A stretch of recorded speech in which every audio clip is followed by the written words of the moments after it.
We know what we're doing. That's fine. 112%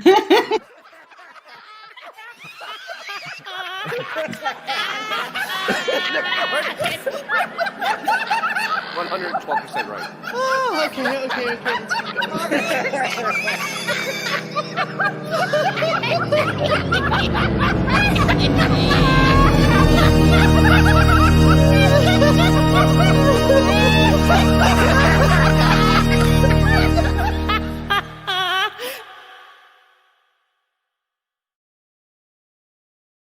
Greetings, everyone, and Merry Christmas. And I figured I would start the show simply because we were running late and we're starting the show, but in reality, we're not even ready for the show.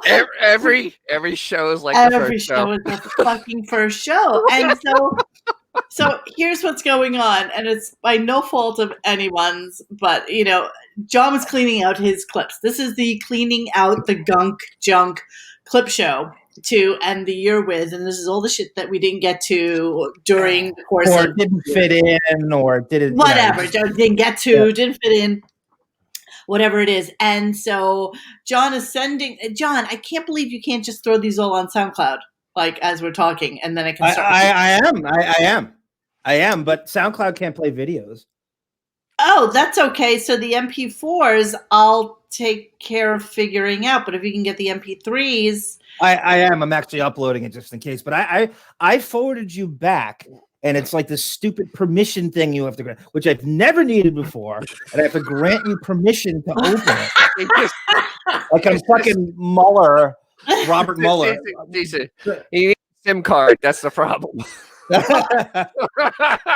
And here's the weird fucked up part about it is that now that you granted me permission, if I click on it, it takes me directly to Safari and not to Google Chrome. So I can't even open it on the stupid Google Chrome. You have to tell it. You have to tell it to open up, not in Safari, but in Chrome. Well, let's see. Open with Google Chrome. Okay, so let me see if I can get all of them. Hold on. Let's see if I can do that. No, of course not. Of course I can't do it all at the same time. So we decided, since we were having such fucking issues, that why not let you see the magic? Maybe I should pour myself. Maybe I should pour myself another drink. Okay, I think that's what I'm going to have to do. I'm actually going to have to do an open with Google thing for each of the clips, and we'll just take it from the mail as we go along. Just call me Jeff Schick. Okay, thank you, Jeff. So greetings, everyone. Welcome to our final show of 2020. What a fucking year it's been. I am happy that you are all still alive and with us, and for the most part healthy. I am thankful that, we didn't have more tragedy or trauma within our little, podcast forum space. And I'm happy that you're all here with us tonight. And so we started a little bit early because, of course, we're pretty positive it's going to run late. And my green beans that I was baking were running late because that's what I was having for dinner. And so... and so...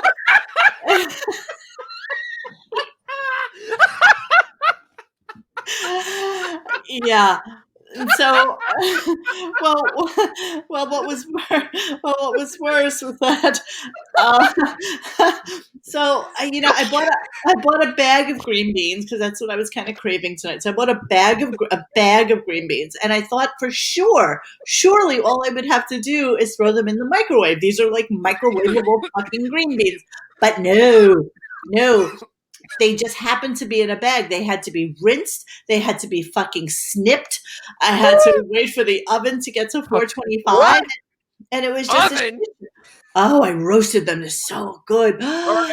Okay, Julia Child. Jesus Christ. So here's what you do. You take your green... Because I don't like boiled green beans that are then cooked. I'd much rather have them. No, because even when you saute, they tell you to parboil. So what I did is it's a pound of fucking green beans, and so I snipped them.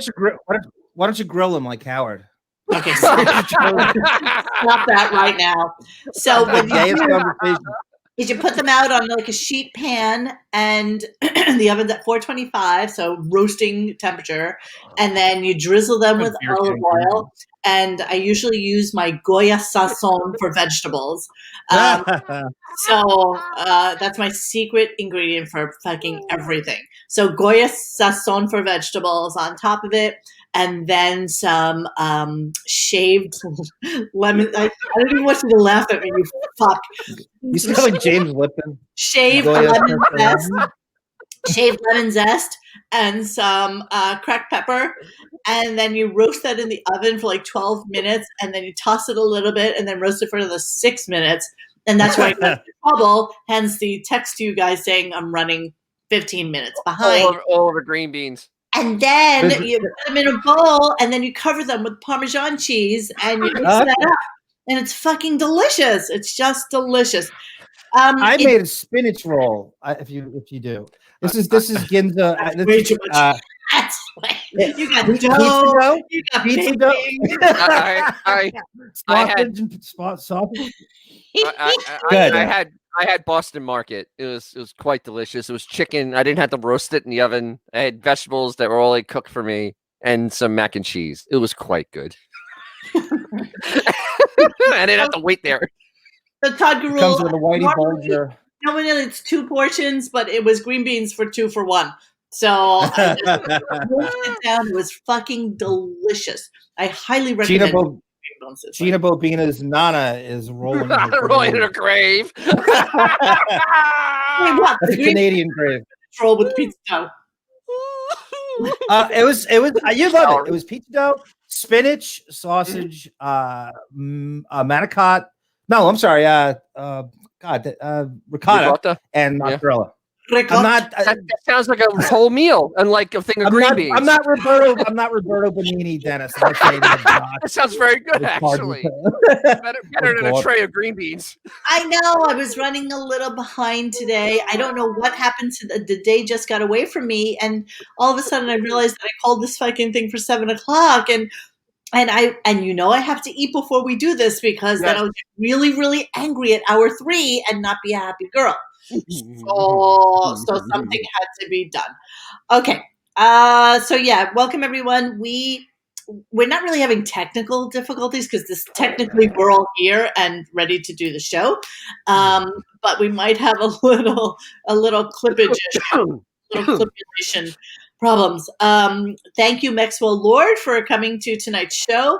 I'm glad you love Wonder Woman. Worst role that the Mandalorian could ever have taken on. Can you imagine going from the last 10 minutes of the Mandalorian, where he emoted more emotion and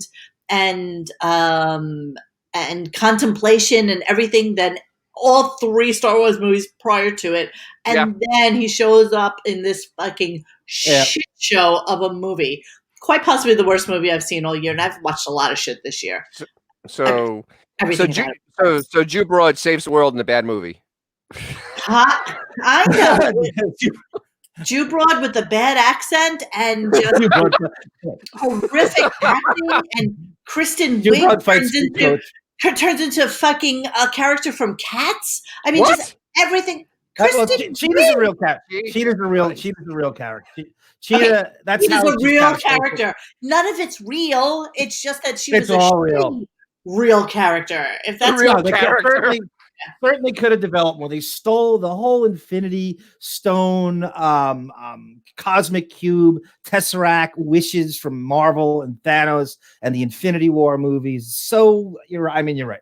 It is a shit show of the hot. But I mean, this thing makes. You should. Have you seen? Suicide Squad was horrible, but Birds of Prey. I mean, this Birds of Prey makes this. Here's the thing. So Wonder Woman. And for you guys who don't know, we're talking about Wonder Woman 84. Maxwell Lord is the arch enemy-ish, Trump-ish, kind of like 80s sporting gecko kind of guy. And Jiminy Trump. And the movie was quite possibly the worst thing I've seen in a very long time. They had a $200 million budget, and this is the fucking shit that they came up with. And you know what? Good thing it didn't come out of movies in the movie theaters, because it would have been summarily panned. I mean, it would have been horrific. Robert Higgins goes, at least Leslie Jones wasn't in it. Oh my God! That was next. So true. So true. I mean, that would have made it much worse. Well, and it's so funny because, that ending credit scene, like Xavier pointed this out to me the other day. It's like, remember, everybody's like cheering, everybody saved the day. It's like, there was one black guy, and it was like the security guard for the fucking bank. The whole world. So it's like Howard's studio. And by the way, even worse, that's just hit me now. That's Chocolate City. So there's one black guy in Chocolate City. They're in Washington. The Wonder Woman universe is set in the DC Baltimore area. Horrible, cliche 80s bullshit. And, the first trailer that they had like Blue Monday in it or something. Mm-hmm. And it's like, cool, it's going to have a great soundtrack. It's going to be fun. Maybe it'll be a little sticky and not 0.0 fucking not even from the trailer. Hans Zimmer horribleness. Horrible, just horrible. They didn't have like Katrina and the Waves, they're walking on sunshine. 0.0. All they did was make fun of Chris Pine, who had to come back from the fucking dead in a fucking fanny pack. I mean, that's pretty much, because she certainly didn't dress 80s. She was certainly Shishi queen of the fucking jungle. And I just don't get it. And like that first 20 fucking minutes is probably where they spent $100 million, right? On all that CGI and special effects of a little girl competing against all these adults who basically have the same powers that she does. Then she fucking cheats. And so 20 minutes in, you say... That reminded me of... That was like you at Limelight, Monique. So wait, is that Wonder Woman in the first 20 minutes? Yeah. She's a little girl. Wait. They already did that in the previous movie. They had her as a little girl. Yes, they did. Yes, they did. They love that. Yes, they did. They can't stop. And because that's what made that movie actually good. I get the whole fucking woman power. I get this fucking douche that directed it is like all pro woman and shit like that. But you know what? Whoever fucking green lighted this should be shot. And they just announced yesterday or day before yesterday that both of them, Patty Jenkins, that's her name, Patty Jenkins and Gal Gadot have signed up for Wonder Woman 3. It's like, really? Do you really think this was that good? Well, it's not about how good it was. It's about how successful was it in this landscape of stream it. And it apparently did really well for not having theaters. Regardless of how shitty it is, there's nothing out. So it's getting everybody looking at it. So, Monique, they're making an Indiana Jones 5. That's all you need to know. That's all you need to know. That's all you need to know. I know. And I love me a good comic book movie, but you know what? This just goes to show you that first of all, that DC Comics fucking sucks balls. There is nothing right about anything that they have done. And I've seen better continuity from Howard and Beth's timeline. No, they fuck up everything. That's not saying much. Batman's 60 years old, just forming the Justice League. It is a shit show of Suicide Squad's horrible. Birds of Prey is worse. I know these characters.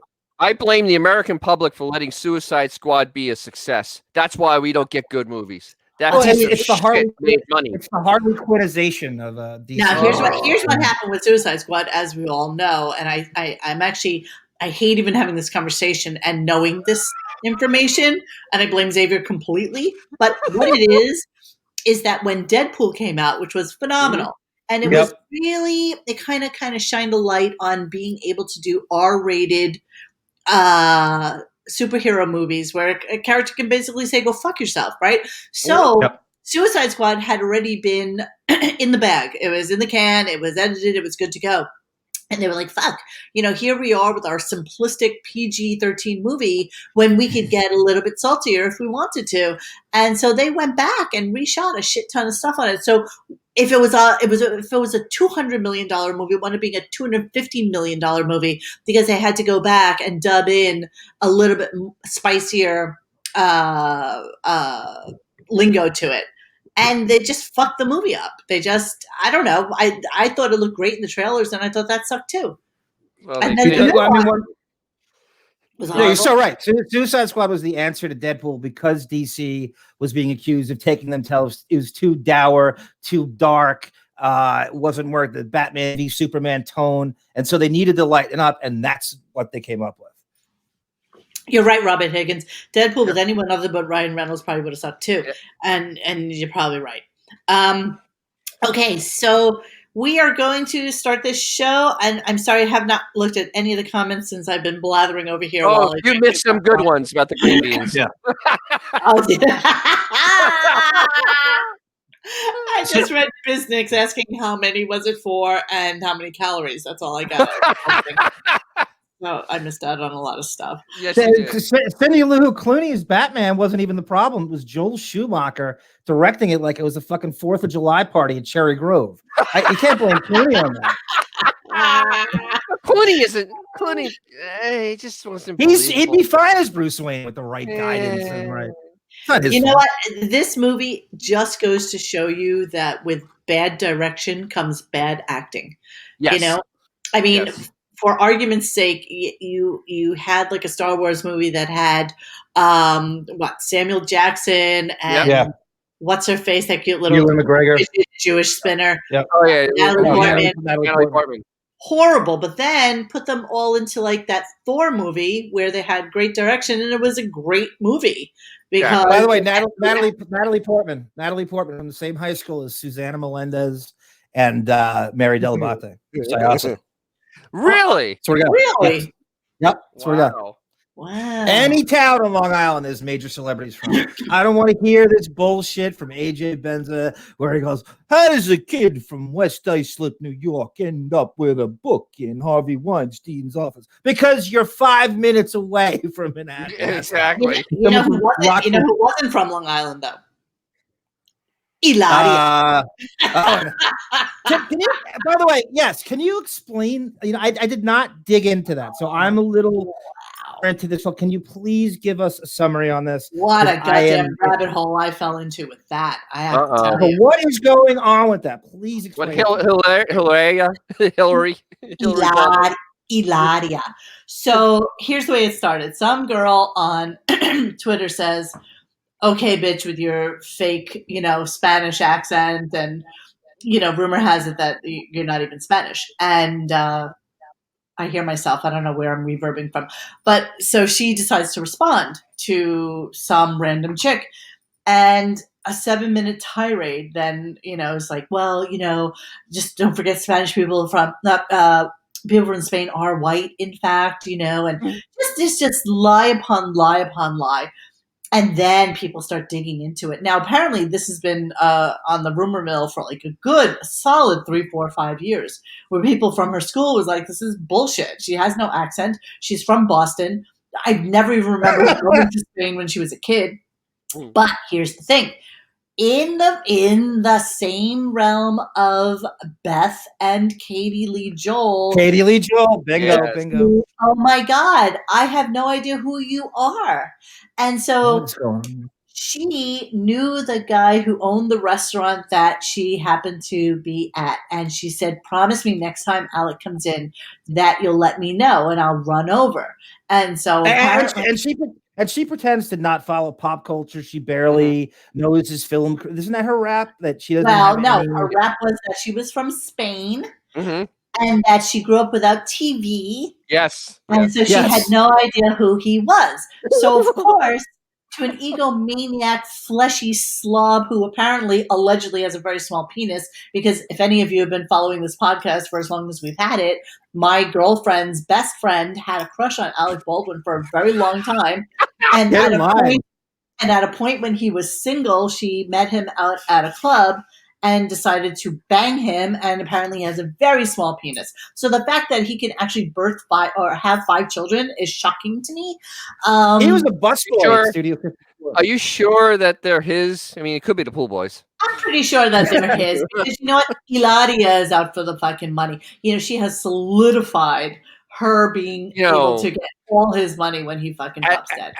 As they say, it's a vagina, not a clown car. It's just... Well, hers, honestly, that's like the roast beef factory just fucking had an explosion. I can't even imagine what's going on down there. I mean, she's good.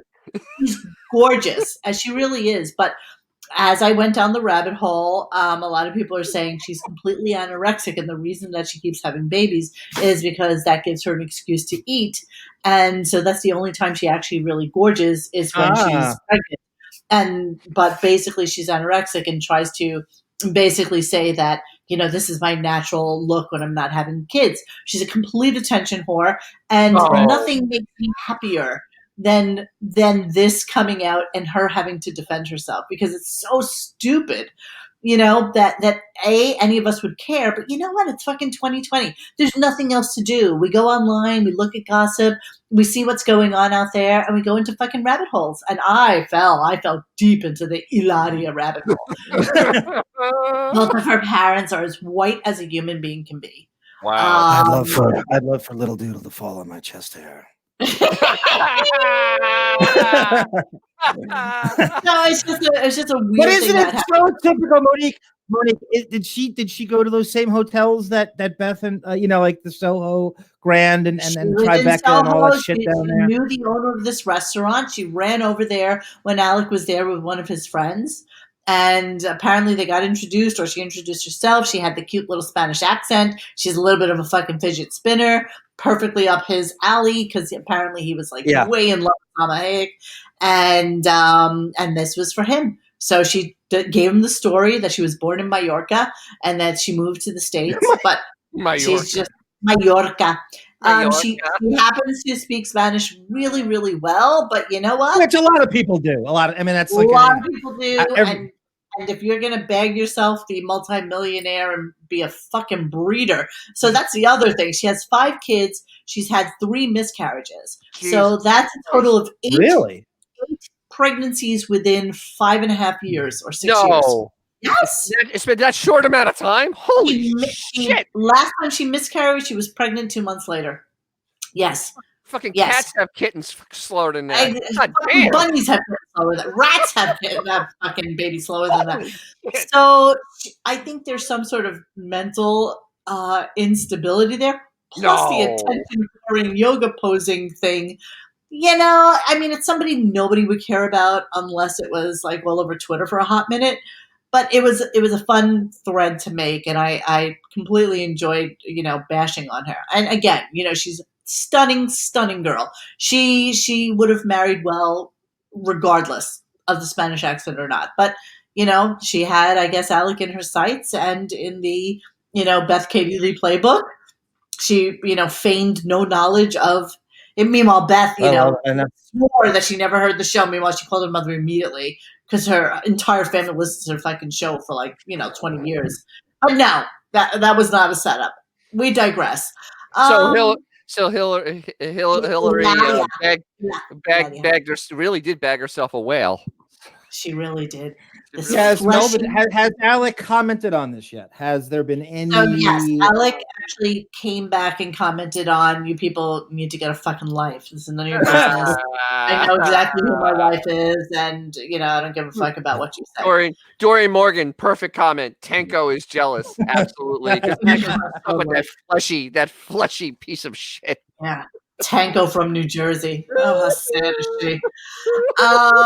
Okay, so I guess we're going to start our show, but I am very well. I am going to start our show, so let's Skanko. Skanko. All right, so that's very good, Todd. Man, that's amazing that hasn't been said yet. That's so funny how you said that's Skanko very good. Debuts. Yeah. All right, so here's what I have.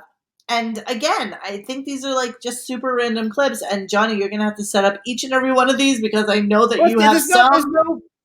There is a little continuity. Well, there's a little continuity because maybe we should talk about the current event stories. So are you going to bring up the National Enquirer blurb and what did we miss in the last week? Are we going to talk about that?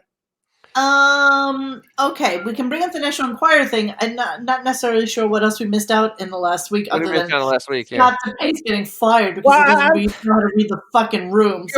We already talked about that. I know, but I was really not fully fleshed out because Mr. I was going to say. I was going to say that and Tim Sabian's tweet to it all. And so I gave you that clip to bring context to him talking about how he got fired, and the tweet that got, I don't know, what it was, 15,000 retweets.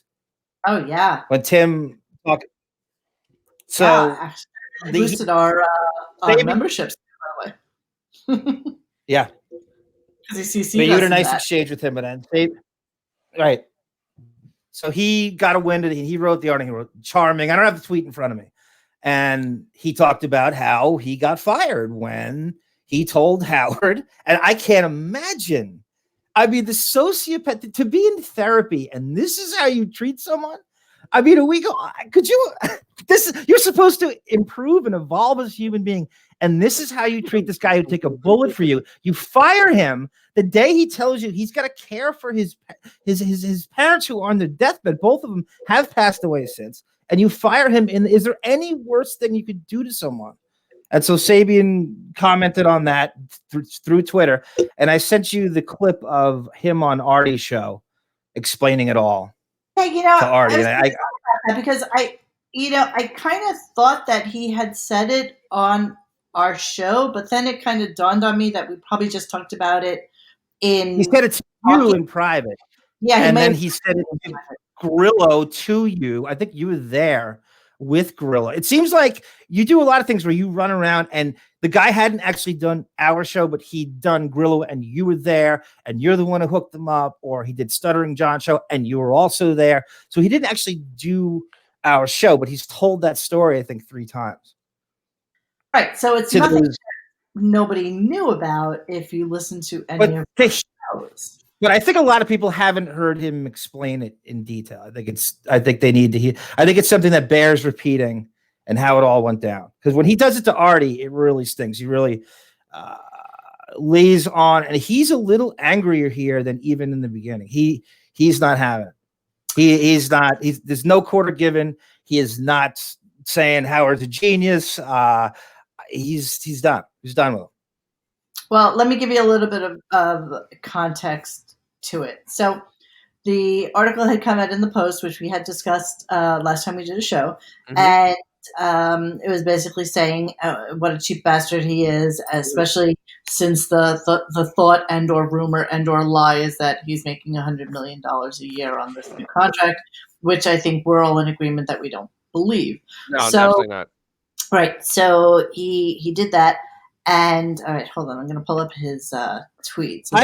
Mike Jennings, I have been toiling with that very thing. How anybody could be seeing a therapist, and in the quest to become a better human being, this is the shit you come up with? No. I'll address that. I don't know. He's a therapist, but the therapist is only going to discuss what he brings to him, and he just basically is feeding his own ego. He's just bringing stuff to make himself feel better. Yeah. So there's really no. And at the end of it, he tells you it's a way but it's really to show. Right, exactly. He can manipulate the session. All right, so let me come out of it like. Not digress too much, and let me go through the Tim thing so that everybody's on the same page with it. So he does this. So there's this article right in the Post, and a couple of days later, Tim, really out of the blue, and I didn't even know about it until I got like 15 phone calls from various and sundry sternish people saying, "Did you see what Tim wrote?" So charming. I remember the day I told him I needed to take a break for a couple of months to be with my dad, who was dying of lung cancer. He fired me after 26 years of dedication building his brand. Telling. So yeah, it was a really, really interesting thing that he would come out and say that, especially to people that don't know about our show or listen to our shows or follow, may have said it in passing or whatever. And so I asked him, he called me later on. He's like, "Did you see what I tweeted?" And I'm like, "I have no idea what you're talking about." And so I go online to see what's going on. I'm like, "Oh, look at this."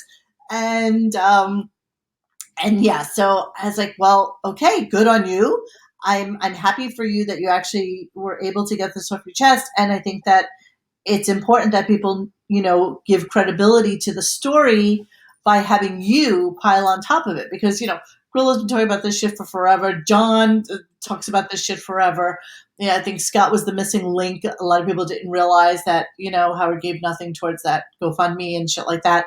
So he's like, you know what? It just really got to me. Yeah, after I read that and him saying, apparently what his rejoinder was, which Bon Jovial had clipped for us last week, basically saying, fuck you. They're a bunch of losers and drug addicts and they go fuck themselves, right?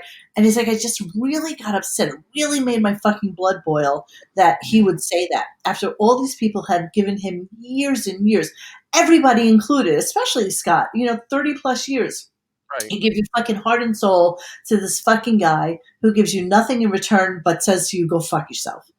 He's like, and I just felt the need to tack on to the story to give it, just a hair more credibility than it may have gotten just by having anonymous sources and John and Grillo. And he's 100% correct on that. He's right. I think it doubled. I think it does. And I think that's why the National Enquirer happened. Right. Honestly, because it just started to get a little bit of traction after Tim decided to say that. Now, by the way, and you guys all know that I'm friendly with Tim. I mean, he if he wanted to, he absolutely could bury Howard. He absolutely could. Yep.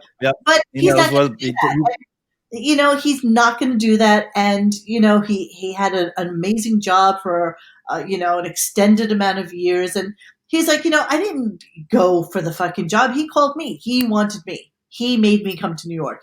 He made me come. I remember that. To do this job. He was doing his hatchet work for him in Philadelphia. That's how the 28 years. That's how they come by that number. So they've gone way back. I remember Howard talking about it. What a mensch he was. In the early 2000s, because Sabian would come. I think he jumped on the air a few times. So this goes back. Like that's obviously where the 28-year tally comes from. Right. So so that's where that all came from. We all know the story about Tim having to fire Artie. So if we want to go into Artie's halfway house thing, we can just hear a little bit about Tim talking. It's not really where I have it bookmarked that it's not really talking about Artie firing. It's talking about him and his conversation and the Howard TV guys. We all know the Artie story ad nauseum. You could have put it in, but it's not next to it. So I just bookmarked it where he goes into the Howard TV guys and then how Sabian got fired. Okay, so that's where we're at, and that's where I'm going. Here we go. Oh, by the way, also, we are now approaching month 2 of no discussion about Artie. Disappearing. He's disappeared again. So he loves coming back. Yeah. Perspective.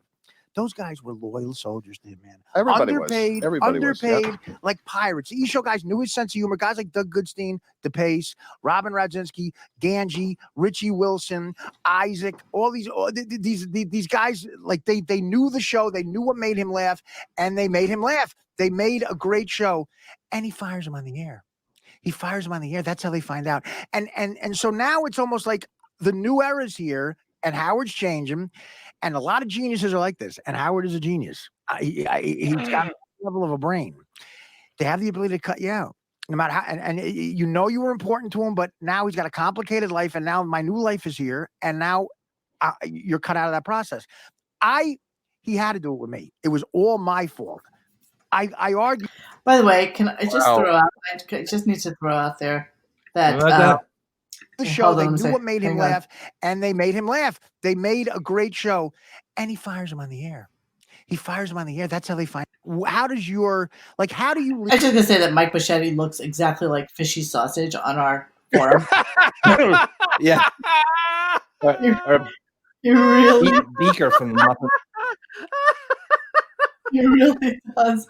Every fucking time. Like pirates. You show guys new sense of humor. Guys, I can't even get to it. When success happens, you're loyal. Just be as honest as you want to be. I'll tell you the truth. So what happened? When he decided to bring this Marcy and whatever. Marcy Turk is someone who comes in. Howard reads this book. By the way, whenever he mentions the name Marcy, the C word will always come out of his mouth. And I see him holding back.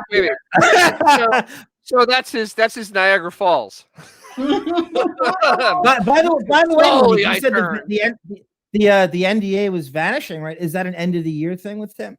You mentioned that his is running out. I think so. I mean, listen, if and when Tim decides to do anything, he will absolutely make us part of his first forays into discussion. There's a lot of things he would really like to say out loud, and he can't. And I'm certainly not going to, give him up. But you did talk to him briefly at McCoy's, and that was a weird one. It was too quick. You didn't get to go too deep enough. He didn't know me. Yeah, I didn't quite know you yet. Right, he didn't know you yet, and you used your mon vivant ways on him since. So he should open up. Real quick, Mike Jennings writes, I heard an old clip where Tom canceled the Christmas party due to budget reasons, and the Philly station invited Howard and everyone to their party. Who invited them? Tim Sabean. Really? See? Wow, yeah. Wow. That's the kind of guy he is. Sabean has always been a good guy. For everyone. Yeah, it's almost like a cultish thing. Yeah, we had. And he hires this woman that's going to run his life, basically. Yeah, exactly. And I can't play. She's not a comedy person. She's not a radio person. I can't do reindeer game. So she's almost like a like someone who comes in, gets Howard's attention. Yeah, it's like. Oh my! That's not fishy sausage. Wow, that is fishy sausage. Yeah. Wow. By the way, sorry, lady. He has blocked me on Twitter. I don't know why. I think I told you guys. I think it's because of the time I thought he was having vodka and he was having water because he's an alcoholic. That's so. I love it. I love it. Wow. Birthday party. I'm thinking about. Can I get you to I don't know. You can copyright it if you want. For my drinking as a drinking coach, I would love to use that technique to give it to someone and they didn't know they drank it and nothing happened, to prove to them that they can drink. You know what? If there's any human being on the fucking planet who can't tell the difference between water with lemon and vodka with lemon, then we have a series. Mike Bush. It's Mike. That's true. That's true. But anyway, you should be drinking one. Had enough. She seems like a con artist. It was total. But the thing is that so the reason I want to give Tim's resume with radio, how impressive it is. So now you're going to people like you and even Baba Booey, Gary to a certain extent, this amazing producer. Now it's so amazing that with his nose smashed in like that, it almost looks like he has like a hair lip. But from the front, he actually just looks like a young little person whose nose hasn't formed yet. You know what I mean? Like a baby, like a newborn whose nose hasn't really grown into its face yet. Yeah, I think it actually almost looks better frontally with that nose. The side, yeah. Well, the side is Here's someone who's telling you how to run a radio show. Yeah, I was who the was greatest assistant to a guy who wrote. She didn't write the book. She's an assistant to a guy who wrote the fucking book. But she's making comedy decisions. It was great. The greatest compliments ever. All that information, I do believe he got from us and various and sundry people affiliated with us, for sure. Mark Hamill. He wouldn't know any of this stuff. Mark Hamill's in the. Mark's in the. Who's Mark Is he Hamill? one of the clips? Yeah, that's what Howard steals. Howard steals my questions and comments from Mark Hamill while I'm on hold. Right, here we go. Was from Gary, and before I left, and he says, and Tim, I love Gary. Yeah, Gary said to me, he said, Tim, he said, I can't believe all the things that you have accomplished in this place, and no one could have done what you've done, because you're a unique individual, and it really. Howard doesn't make phone calls just to make them. He calls you for a reason. But it was. But the thing is, Artie, you have to understand something. That was yesterday, and that was a time in our life, and all that. And so I told you before. On, but I mean, it was a time where you had bitterness. Yeah. No, I really didn't, because I was so distracted by my parents dying. I was so distracted. It was really hard going through a divorce. That was hard. Right. It was like, if you could invent the perfect storm, I had the perfect storm. Yeah. I've been through some perfect storms personally. People didn't understand. They thought, what the fuck, and I tried to keep it to myself, and it was really, really hard. But it's what doesn't kill you makes you stronger. Yeah. And that's what I told you before we started this podcast. You're very nice. Now you're very nice, you are Tim. bigger than all of that. You really are, and can be, if you keep your shit together. Number one, of course. Number two, but it's a rocky story in the making. You know, and you have the ability to inspire people and to pull people. Yeah, how'd that work out? Yeah, that's gone well. I'm still here. What did you do? Sorry, I was kidding. What, I didn't do anything. Did you have to use the facilities or something? Yes. What are you talking about? Yes, Melvin and Gina. Artie's very sped up in this. He's extra sped up. I don't know what he's on. I don't know what. Oh, really? We don't know what Artie's on. We don't know what Artie's on. What do you think? No. Well, does heroin speed you up? No, it doesn't. No, he'd be passing out. So some form of crazy stimulant. Yeah. He's on. Yeah. He's on texts from Jamie Presley. Okay, so where do we want to go from here? I do also have open right now Smallville's Erica Durant's Inside of You podcast with Michael Rosenbaum from 2020. Well, I would like to play. It's in the second batch, and I would like to play. I finally, and I never heard this, Dennis. I don't know if you listened to the show at this time, but I had checked out a few years before. We were all a PayPal shed, and we were bragging about how we didn't listen to the show, and we would listen only when something weird happened. And I went back and I found the clip of Howard firing the Howard TV guys on the air. I never heard it. I was listening to the show. Needle in a haystack. It's a little minute. Where is it? And it's in the second batch of clips from I sent you. That's only like 4 or 5 of them. What's it called? And it says, do you see it? Howard fires HTV guys on air. I got it. That's right. So this is all we've been hearing about this now for a long time. How the Howard TV guys complain and every variation. And I'd never heard the audio, and this is how it went. So finally we get to hear. All right. Yeah, I love the build up to this. However, that's Tiger Lily from the fall of 2013. Monique is canning peaches. What? That's Tiger Lily. Monique is canning peaches. So I'm sorry, what? See, John, these are all fucked up. I don't know what's going on here. Okay, you know what? I have it on the SoundCloud. See? So it was good. What do you mean about I have it on. I sent you 2 SoundClouds. I sent you. Well, I have the one that I have. Oh, don't sigh. No sigh. Okay, I have clean. Okay, Howard fires HTV guys on there. All right, here we go. For those of you who are... Did you see Breaking? There's only like 2 left, right? I think so. Yeah. By the way, for fans of our Howard TV service, I do have an announcement to make. Mm-hmm. So let's put it this way. A couple of, let's say, new opportunities have opened up for us to expand our Howard TV service. And In Demand now for the past, how long have we been on In Demand? About years? Yeah. They've been a terrific partner. They're wonderful, wonderful people. Really nothing but pleasant thoughts, right, Robin? Kudos. Right, Robin? Yes. Pleasant thoughts. They've been a terrific partner for the past 7 or 8 years, but I've come up with a different approach to how I want to do television for, going forward, for the future and how we distribute it. And so we are going to be shutting down our Howard TV service. Oh. But the good news, that's the bad news. The good news is I have some exciting news to announce about our TV plans. I think all of you will be very pleased. I remember this. They cannot get us. Yes, there were gaps. Yes. In the on-demand coverage. So I don't mean to be cryptic, but I can't do it yet. I can't make the announcement yet. But stay tuned. Well, when do we lose Howard TV? Oh, TV I think is going to be around. Yes.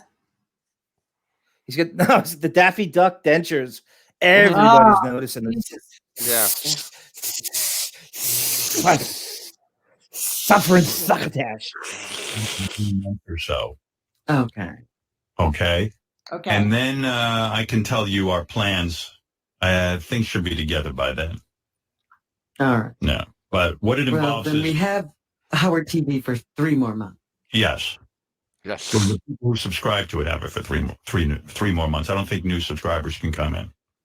Something like that. I don't know. I might be even wrong about that. I don't know how it all works out, but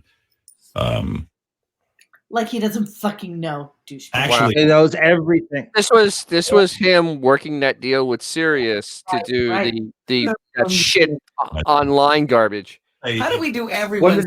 Let's just say it'll be a lot easier to get Howard TV. We hope. Okay. So that's that. And there was something else I had to mention. Yeah, by the way, the guys are standing in the fucking back listening to this and saying, I'm sorry, did he just say that we basically don't have fucking jobs now? Like, is that what he just said on air? Not a word to them. And that's how they all found out. Wow. And I think there was like 7 or 8 of them who ran that for him. Wow. This is September of 2013. Yep. And so they're going to, and they're looking at him. And from the stories we hear is he gave them this tacit, half-assed, apathetic bullshit walking out of the studio. You know what? You guys, I'll be, you'll know soon. And then Goodstein wasn't having it. And Goodstein cornered him, and he admitted that they were fired, and he wouldn't tell them. He actually was not planning on not telling them they were fired. That was the plan, and he had to be cornered into telling them they were fired. Wow. And it's not like the Howard 360 started like 2 weeks later. It was what 2-3 years after that. Oh, longer. That shit was what, whatever that video component was, he never got off the ground. 2017, 2018. I mean, it really hasn't been out that long. And it wasn't revolutionary. It was a camera, and he was. It's like he was worried about his vanity, and it took him 2 years to get more plastic surgeries so they could even launch the thing. Because there was nothing about it. No, it was about marbles. It had nothing to do about his vanity. It had everything to do with marbles. That whole thing with Sirius. Definitely. All marbles. 100% marbles. And that's why it is not a Howard channel, because they didn't cut him in enough. So that's why we have the shit that we have. That's that garbage that they have out now. They're on demand, or whatever the fuck they call that disaster. It's because he didn't want to put any more effort in. He didn't want to take a pay cut. And he was like, okay, I'll just give you this. And that's what they got. Just basically garbage from the show. I mean, it's so sad. Oh, Azor's got to what I was just about to say. I don't even know if I've said this on here a few times. Goodstein criticized 79 for providing little content for the days off. I've said that. Yes, you're going way too fast. What? It's right there. It's Azor 75. Just click on it. Azor. I was just about to just click on it. Goodstein criticized 70. My God, Goodstein criticized. I'm already like 12 in front of that. I'm sorry. Right. So Howard killed his own service, and he has the audacity. He is what he wrote is spot on. Between the vacations and the 3-day weeks and the shitty radar for guests, he wouldn't book these really good guests they were getting offered because he's out of touch and senile and gay, and he has no. So they couldn't. I've seen menus at Denny's change faster than this thing. You would have the same guests for months and months and months. Click on whatever category you want. It never changed. I canceled it. I think I canceled it oh God, 3 or 4 months because of that. Well, think about what the other thing, 2013, right? As you go into 2013, there's less and less women coming into the show. So, I mean, honestly, the only thing that was remotely interesting for a male audience was having these girls come into the show. At least it was something. Yeah, Dennis, so you got to rely on Howard TV for jerking off. I feel sorry for jerking off. In 2013. It was not for that. It was just that it was different content. It was, it wasn't the same ugly guys in the room. And forget about getting guests because, he wasn't getting them. Yeah. I rubbed one out the Tabitha Stevens. Oh, stop it. No, they got offered. They got up. Their guests, you said the women. And I'm telling you, that's not why I'm tuning in to watch. Oh, no, I understand it, but it was a part of it was a big part of TV. It was a big part of the E show. It was a part of the Channel 9 show. There was other content in there beside just the boring interviews that they played over and over again. They also didn't do any man on the street stuff. There was nobody going out interviewing. There was no other by 2013. All that was gone. Right. So, and he certainly wasn't going to provide any content that wasn't during the show. He wasn't going to do anything extra, and it's his service. Right. He makes all the money from it. And you knew, I mean, his heart is awful. He's the laziest son of a bitch. That work ethic was going to kill that. I knew it the day I subscribed to it. I'm like, there's no way he's going to uphold anyone. If he has to put in any extra work, there's no way that's going to fly. And sure enough. And then the Marcy stuff, everyone's talking about the Pelican Brief. I feel like we need to revisit the Pelican Brief. Like, I know we did a show on it and we kind of highlighted the stupidity of it, but you're right. He also set up the firings at the Pelican Brief. And so in the timeline where they were fired, he did the Pelican Brief, Marcy Turk came in, is also very interesting, where he decided that he now was going to be the man with the balls, as opposed to somebody who had these fat slackers working for him. Fucking Gary coming in his Adidas tracksuit and not giving a fuck whether or not he got guests or not, because familiarity breeds contempt, right? So that's the place that he was at, and felt that he needed to make all these changes. And the reality of it is, and again, I seriously, guys, I would love to do the Pelican Brief again. Sure. With a fresh set of eyes.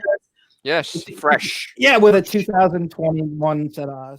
Exactly, because I think that, just really highlighting out all the things that he said he wanted to do and how he wanted to structure the show never really came to fruition.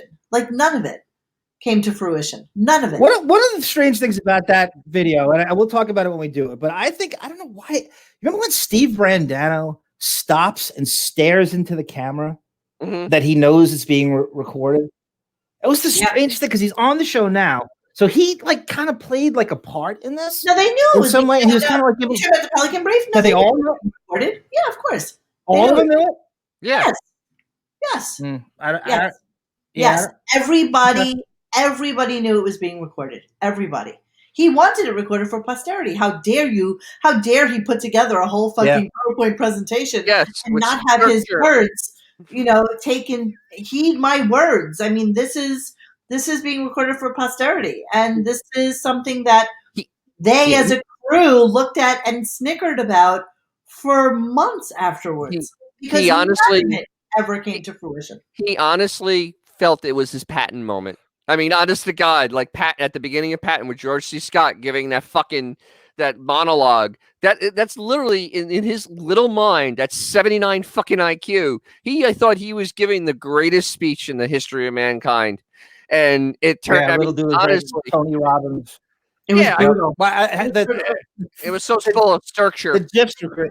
That Frankenstein GIF is a great structure. That Frankenstein GIF is phenomenal. That is great. I wish we were doing that like right now, because I'm so in the mood to fucking revisit the Pelican Brief. It's not even funny, but we'll do it. Maybe even Bon Jovial will do it with us, because he's funny with shit like this, and he wasn't part of the original crew that did this.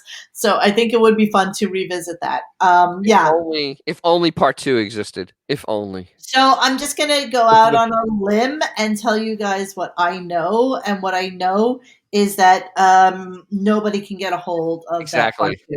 So if there were any rumors that there was a part 2 to be had, they are not the same person that told me. I know there's no part 2. Yeah, I would. Well, I'm incessantly proud that I'm proud we broke the first one, because we did, and it's not some jerk ourselves off or between us and Bring Back Jackie. That was the leak, and I'm proud of what we did, the way we kind of handled it, because we were terrified. You were terrified about how do we get this out, and now it's out, and where's part 2? It is what it is, and there is no part 2, and that's all there is to it. So we will review that at some point in the very, very near future. Just so you're all aware, I am planning a show with our friend Matt J, who is DEC from the Minifan Show. He's pulled together an amazing Mark Harris tribute, and I think that'll be just like a really, really fun, silly show to do. So that'll be coming next week sometime. But yeah. I want to do the Pelican Brief for sure. Guys, if we could even get together and just do it, I'm happy to do that anytime you guys want to. All right, so what do we want to move on to now? Oh. I'd say Erica Durance. Okay, so I'd say Erica Durance. Videos, or are these... All right, I guess I could explain. So Erica Durant. Yeah. Yeah. You have. So all right. So Erica Durant, who is an actress on Smallville, played Lois Lane, did the Stern Show twice. The second time she did it, it was a debacle, disaster. They treated her horribly. She was shamed. She walked out of there. Haven't heard from her since. She hasn't spoken about it since. For some reason, I subscribed to Michael Rosenbaum's video podcast, who played Lex Luthor on Smallville as well. It's actually pretty good. He has a lot of friends in the industry. It's a good one-on-one, whatever. He has her on. They're about to end the interview, and she stops, pauses, and says, "I wanted to talk to you about something, but we're ending it." And she ends up going into it anyway. Okay, so let's play it. I have it queued up, and let's hear what. And again, everybody, there is no rhyme or reason for the clips that we're playing tonight. This is just stuff that John has compiled that was supposed to be played either on other shows or had context from other shows, and we're cleaning the gunk out today. So that's it was an homage to Wonder Woman 84. Same continuity. Do another podcast because we're running out of your session. We can talk about something that was really tough in my life that I had to do if we ever do another podcast. Well, can you give me a hint about it? It's when I did the Howard Stern show. Oh, wait. You did the Howard Stern show. Well, it was one. I ended up doing it twice, and I shouldn't have gone back. But what was it? What he was just asking you, because it's Howard. He asked personal questions. So the first time was kind of gross, but I got away with it. And then I did a Butterfly Effect 2. And I got a lot of pressure from the studio and from a lot of people to go on Howard Stern. My first reaction was, and this is what I should have stuck to, no, it's not my deal. Like, my life isn't that like that. I don't have a tawdry existence. It's fairly basic. But then they kept asking, and the studio's like, you got to do this. And so I said, okay, I'll go and do this. I can do this. Because the last experience I had with Howard, he's a nice enough guy. Like, he's smart. He knows his stuff. You have to know what you're doing when you go in the ring with him. And I did not. And so they do these pre-interviews with you where they ask you something. So they gave me this line of making up these like West Van parties that our family does, which is like, we're known for, like, West Van is known for swinging and all that jazz and all that. West Vancouver. Yeah. I don't know the group, and I don't understand why it happens, but I don't judge. Okay. Anyways, pre-interview, they said, make this shit up, and then we'll segue. We'll have a little segue into talking about your show. Mm-hmm. And so I did that, and then they didn't let it go. And there was no way I could get around it. It got worse and worse and worse as I was sitting there. And then they started making fun of my outfit and saying I looked Amish. They're just trying to get any kind of reaction out of me. This is on the actual show. Yeah, this is on the show. Like, if you YouTube it, now a bunch of people might YouTube it. So Howard's interviewing you. Howard's interviewing. Yes, Melvin. And they're making fun?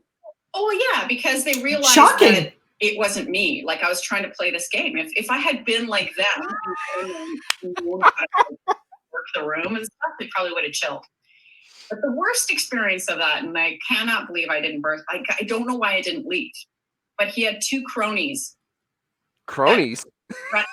Standing there off camera, and they were going to drop trow and show me their business to try to get another reaction out of me. Like, it was just a nightmare. And all I could think is, I've like brought so much shame to my family. And that's all I could think about was like, why me? I would have been like, that was really embarrassing and dumb. But I felt so embarrassed for my family because it was so tawdry. And well, wait a minute. But you were on his show before. I talked about it to Kristen, and that's it. Well, you were on the show on Howard Stern once before, you said? Yeah. And that was fine? Well, it was okay. It was still like kind of embarrassing. But it was okay enough for you to come back. So you felt like it wasn't going to get. I felt like it was going to be like kind of like the soft footing it, right? And something light and joke. And then talk. Okay, she's an idiot. That's number one. So shame on you. Oh, she looks smart.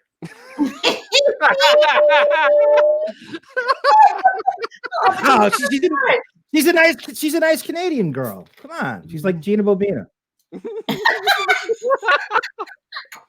Right now, I'm with her 100%. I'm with her 100% right now. She's not a super fan of the show. She doesn't. No, not even a fan at all. When you see not a fan at all. So shame on her. She's but she doesn't have to be. She doesn't have to be. She doesn't have to be. They scammed her 5 different ways. They didn't pitch it to her like, oh, you're a big fan. Then they're giving her, and as Melvin said, we've suspected it's scripted all along. This is the worst thing I've ever heard. So they're telling her to conflate her life, that she's involved in these Vancouver sex parties. I left her with blowjob lips, by the way. She's thank you so much. because they know Howard's gay and wants to hear about male nudity for 45 minutes. Yeah.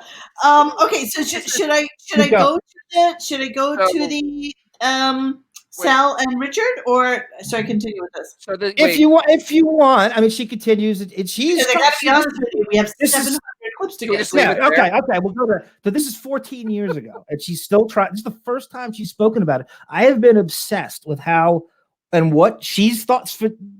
I've not heard, because you don't see her much in interviews, and I would love to have known what she thought if we could somehow have gotten her on this show, for Christ's sake, because it is horrible. And if I'll tell you what, if she did that to a wife of mine, a sister, a girlfriend, whatever, I'd suplex those two off onto 48th Street. You would, when you see this, and tell me how you'd react, Dennis, with a daughter and a wife. Oh yeah. The thing is, too bad she didn't get the PC Howard from the last 5 years. Doing his fucking softball interviews where he plays good cop. He plays good cop, bad cop. He sends them in. I know. And then tries to soft pedal and back pedal away from him. Yeah. This is 2006. All right, hold on. I'm saving that Erica Duran's blowjob lip. Please, thank you. Yeah. That's some other time. All right, so now we're going to go. So now we have Sal and Richard that day, what she's actually talking about, right? Mm-hmm. Okay, here we go. She's naughty now. Ridiculous. Superman got a cold. What is it, boys? Richard That's and right. Sal. Hey, Howard. We're long-time listeners. It's an honor to have her here. But okay, that's a horrible outfit, Erica. Just so you know, for the Stern Show, she really looks like what's her face from the fucking Partridge Family. She should really be playing Shirley Jones. Shirley Jones. No, Danny Bonaducci. Danny Bonaducci. Susan Day. Oh, come Susan Day. Little tambourine. Wow. Oh, get the fuck out of here, because this interview blows. Oh, why is it not? You know what? Really? This is. Are you? All right, let me refresh this because it's being a little cunty. The interview is what Howard made it to be. Superman got a cold. What is it, boys? Richard That's and right. Sal. Hey, Howard. We're long-time listeners. It's an honor to have her here. But in all honesty, you got to step it up and get the fuck out of here, because this interview blows. And, I know, I'm bombing here. You know what? Really? I remember. You know he called them in. Howard Stern Show? Of course he did. Get out of here. I mean, you dress like an Amish broad. She's loosen up a little bit. And clothes. That's right. I figure what I talk about is juxtaposed by what I'm wearing. So We don't what's even the know what point? juxtapose means. See, there you go. Look, We want to see some titties or something. She said she. Hold on. All right, thank you. You Stop guys can- attacking We're people. nudists too. We're nudists too. You're nudists too. What? Oh, really funny. They actually want to tell her that they're also nudists. Well, they are nudists. They get They're naked around all here the time. naked all the time. We can't We'll help get it. naked right now. When somebody says they go to a nude party, this is what happens. No, Go no, ahead, no, Richard. I don't want that. No, you can leave. Take it off, baby. Get out. You In two all boys- seriousness, step it. Look how they look at Daddy for approval. It's so pathetic. Wow. Yep. This whole skit is pathetic. up, but you got to get out. Thank you. Just On your show, Sal. Stop it. Get out, the two of you. All right. Let's go. Shake it up, baby. All right. Oh, that really encourages me to do that. Oh, my goodness. Wow. Well, Oh my gosh, she should have walked What out. happened? Yeah, no shit. She's a nice Canadian girl. She doesn't want to walk out. She wants to fight it out to the end, and What happened? You tried to get nude? Yeah, No, we we just wanted- just want to kick it up a notch. You know? We're bored out of our fucking minds in the back. all right. Look at what they did to Lisa G here, Monique. Should have went. She stinks. She's awful. But at least if she shows her boobs or something, she could save the interview. You know, that's what guys. Stern fans are guys like us on a construction site. They don't care about it. They don't When's know the who last time this you were on chick a is. construction site, you faggot? Well, 2 years ago when I was an electrician. What type And of girl trust me, dresses like this? I mean, when you're hot, what are you doing? Take it off. Exactly. Have a little fun. This is the Stern Show. Why are you guys whispering? Because their husbands are We don't want to get 10 beat feet up by away. this. You got to fucking step it up, right, Lisa? Yeah. Look at Lisa. I'm dressed. I could be in Look, there. watch us. Look, Lisa's on the show. Watch us. Look what we do. Hey, Lisa, come on, smack your ass. Come on, smack it. Smack it. She's not. I don't even see it anymore. All right, that's enough. Thank you. All right.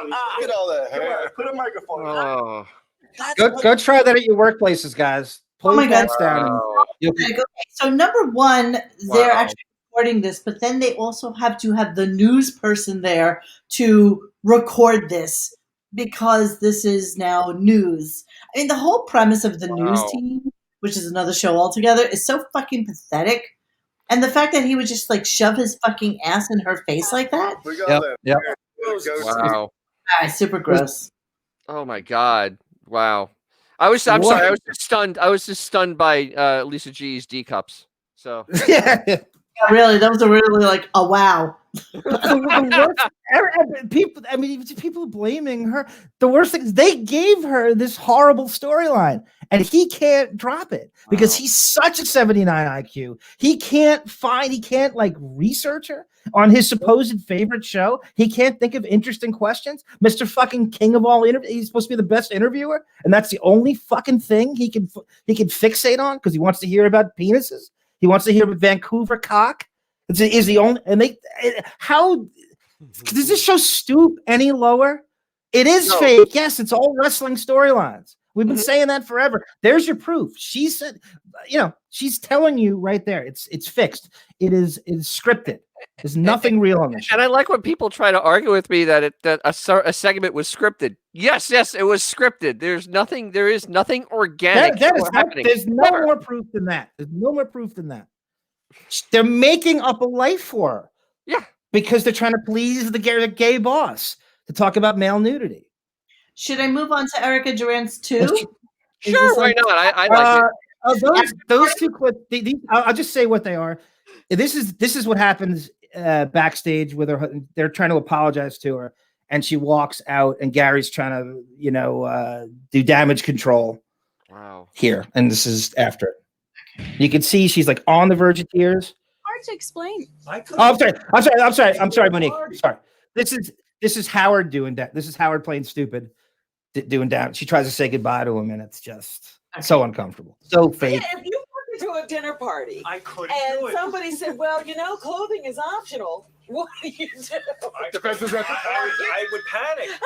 The cameraman has body clothes stay on. I'm telling you, I'm not trying to be funny, but I would panic.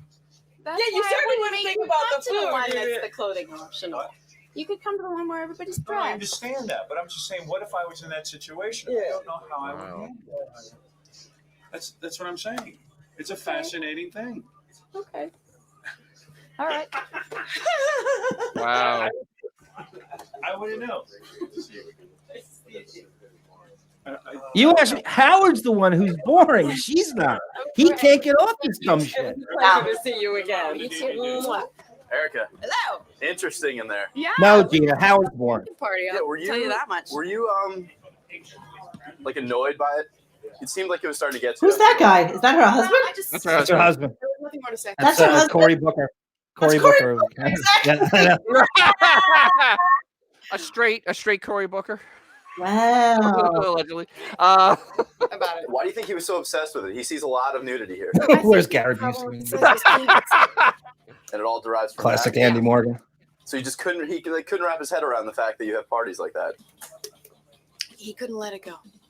And was that getting annoying for you? Like it seemed like you wanted to move the conversation towards your. Well, yeah, I want to Well, talk about duh. the movies. So. Seem a little upset. Like you seem a little bit like you're a little pissed at Howard. No, I'm not. Just like. She's too sweet for herself. Fuck off. She is. She's a sweet Canadian girl. Mm-hmm. She's getting, and Linda Aries is right. The epitome of harassment. There is nothing more harassment than that. She's in her 20s. No wonder she's so hot, says Beanie Mac. Loves those snow bunnies, don't you, Beanie Mac? Good to see you on here, Black Guy. Good to see you on here, Black Guy. I hope everything's right. Got to join our fantasy team. I will give you the #1 pick if you'd like. God. Talk about fixed. Your fantasy team? I wanted to wait a week to see who gets injured and how it marinates, and then unlike it's more stable when you wait a week. No, it's a reverse New York Knicks. He actually gets the number 1 pick. Yeah, that's a frozen envelope. David Stern's frozen envelope. All right, so should we move on to number 3 because I want to get through Erica?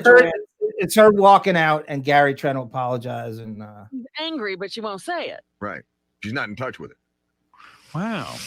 She's not in touch with her anger. Oh. Listen for this. We could balance the conversation. What's that? You don't know if you want to? No, he just wants to know if you. He thinks that you laughed with Dad. No, I'm fine. By the way, Gary always wore the fucking tracksuit. What tracksuit? Gary loser. Gary looks like he's ready to go to AC for the weekend. Get on the Parkway. That's what he wore to his own dad's funeral. He seems surprised. It's like, it was a topic that we were talking about. With the pen behind the ear. He thinks that you left sort of like you were sort of irritated by the whole situation, aren't you? I wouldn't say irritated. I'm just pleasant. Well, I would say I'm surprised that it's all about this whole nudist thing when there's so many other things to talk about. But I do understand it's Howard Stern. So okay, all right, because we don't want you to leave, upset or anything. I know I'm okay. You're okay? I'm okay. All right. I'm fine. All I hear is sour shoes. Hi. It comes. Bye, douchebags. Well, I just got a really disturbing report that Erica did leave here sort of abruptly and wouldn't talk to Lisa G. And according to Jason, seemed on the verge of crying. Well, I tried to tell you guys. By the way, Gary wore that tracksuit so much that you could probably put on any interview where he came in afterwards and talked about it, and you wouldn't know it was a different day. Like, he wore that fucking tracksuit every goddamn day. It's evergreen. It's an evergreen tracksuit. Evergreen tracksuit. She was upset. I don't know why you won't listen. I don't understand what. I swear to you, I don't what understand Richard this. did. I love Howard. I love Howard. Really horrible. I threw I them don't think. out. I think she's more upset about that than anything you did. Oh, everybody's trying to fucking make Howard feel better. They're all cunts. It's exactly what he does with the AJ John fight. When everything goes wrong, he goes, "I don't know." And he does that thing where he tries to play innocent. He doesn't know how all these strings got pulled, and he didn't manipulate anything, and it's not all going back to him. He completely called them in. It's all on him. Yep, agreed. All right, where do we want to go next? I got the SoundCloud up, so we can go to anything you want. Let's speaking of what great guys Gary and Jason are, let's go to the thing that you always make fun of me about obsessing over. When Gary and Jason are bragging about dancing on Richard Jeni's grave for the great comedian who committed suicide, for turning him down and triggering his suicide. Okay, so that is called. It's in the first big batch. I'm on the StreamYard, so. Okay.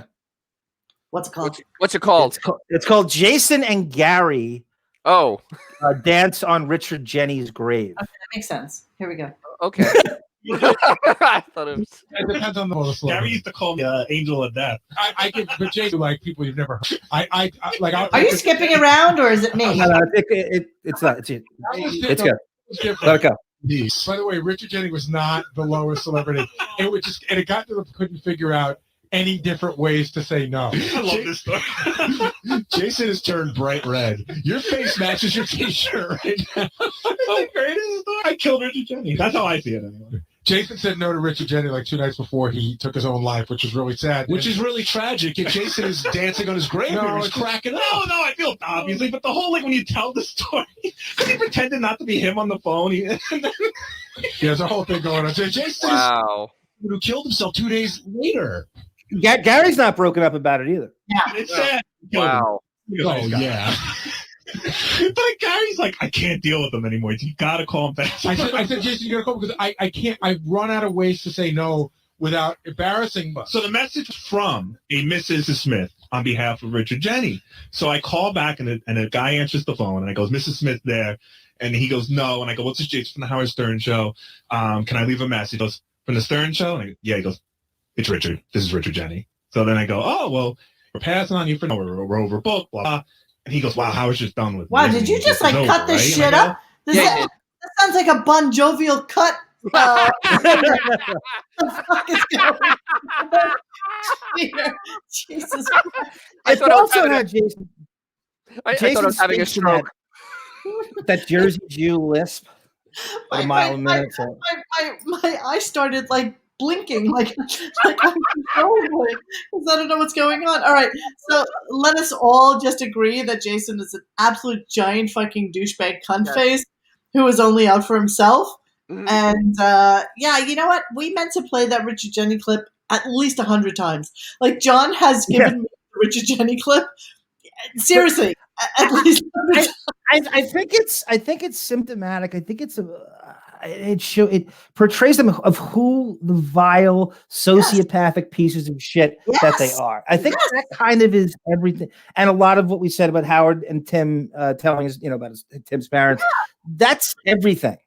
When they had the Nicole, when what's his face had Nicole Bass in the death pool, and he was so fucking upset that or somebody else they didn't win because they had Nicole Bass.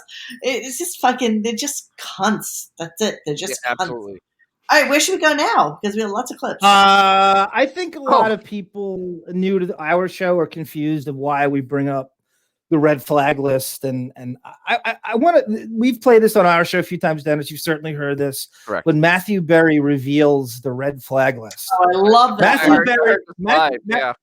Let me just. No one knows who this guy is. Matthew Berry is a fantasy sports expert who is on ESPN, and he's been on there a few times. He has some thing going on with the Stern Show where they let him sit in on meetings. He plays in their fantasy league, and somehow he's in with these guys, and they revealed the inner workings of the show to him, and he's forced to reveal it to Howard, who was probably very sorry he made him do it. Yes, this was a delicious moment in the show, and I remember when we podcasted about it. Was this the last? And this is the last time he was ever heard of, correct? I believe he got red listed right after. No, he hasn't been on since. No, hasn't been on since. Right. But in all fairness, Howard makes him say it. All right, come on, let's go. They have a lot of private stuff off the air about the Stern Show, about stuff that about how your show works, about that doesn't come. What are you guys talking about? Hold on a second, Matthew. Hold on. Hold on, Matthew. Now you're saying something interesting. What the fuck are you guys saying to Matthew Berry? You're giving him inside information. That's an amazing job, and love being here. Listen, what have you heard, Matthew, that they told you not to tell?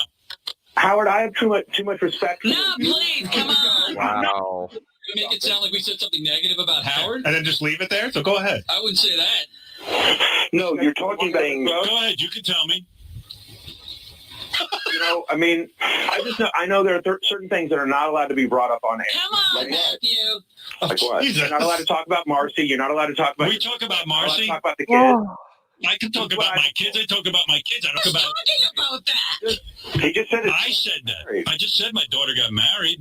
But why are you guys? What are you, a bunch of fishwives? What?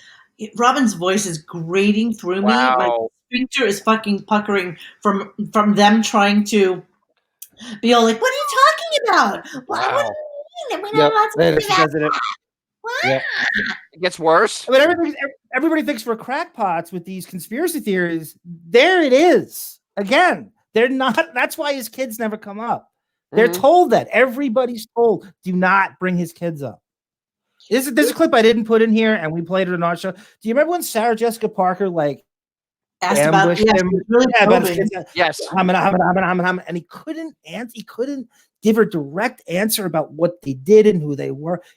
I should have put that in there, but I guess I could do it next time or whatever. But that would kind of punctuate that. When was that? Do you remember? It's probably about 3 years ago. 3 years ago, yeah, about 2017. Yeah, it was about 3 years ago.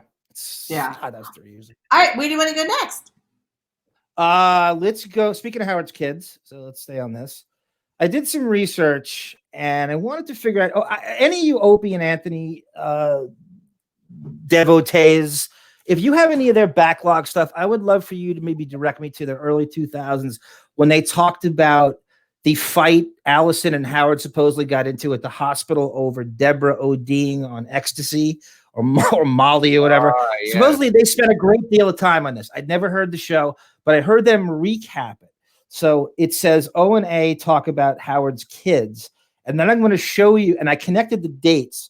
So when this OD happened, I looked it up. It was like 2000. the Jingle Ball, and then I looked up the Stern Show that happened after this Jingle Ball, and Howard's monologue talking about his weekend, ambiguously talking about scolding his kids, and he won't say who and he won't say why. And it's very, very telling and very, very mysterious. So I just start with the Opie and Anthony one, them talking about the Jingle Ball, and then we'll go to shit, how did I title it? Howard talks about, just play the O&A one and I'll find it when you. Okay. Many hours during his Thank career you. making fun of people's kids. Many hours wishing AIDS on some. Built a career on wishing AIDS on general managers, goofing on people's children, constantly goofing on people's children, calling out people, other radio personalities that are very close to this program and their children. Brother Weeze. Right, Brother I'll Weeze. say it, Brother Weeze. When Howard went into Rochester, New York, was just killing one of Weeze's That's daughters. his first thing that he did. By the way, Monique, you stop it. Hang on. I don't want to get too much into it, but basically, Okay. I just want to clear up what Opie's the daughter thing. Brother Weeze, who I don't know too well, apparently he's a longtime DJ friend of Opie's in upstate. He has an autistic daughter, and Howard goofed on her for hours about her being retarded. Oh, That's why he won't bring it up. That's why Opie won't expand on it. Okay, gotcha. Howard just went right after Weeze's daughter. Right after that was He's first such thing a he nice did. guy. Not real nice guy. So go fuck yourself. And the guy has done nothing but rag on the children of celebrities when they fuck up. That's the first thing he does. And what he does is, and what he's done. Ooh, should we actually talk about fucking up with your children and making them the most psychotically weird human beings ever to walk the planet? There we go.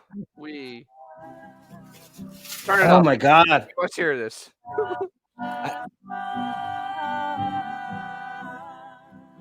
Something going on between these two. Oh, absolutely. They're scissoring like no business. they're gonna canoe scissor in that lake or river or wherever the hell. This is Maryland, Gary Puppet. This is the woods of Maryland. Yes, it's Maryland. This planet is our home. Wow. Your temple. Wow. And our house. And Oh By the my way, God. Her guitar playing is the same in every single song. Hey, she's mastered it. She's She's drum, and then she puts the words to the song below, like we're all gonna sing along. Or something. We can actually do a little sing along. This earth, your temple, and our home. My planet is our palace. My vagina is smelling you. Your palace, my vagina. I don't know the address to my father's palace. 17 Scarborough Lane, my pa. I swear to God, this looks like a stalker film. I mean, this is. Oh, Misha I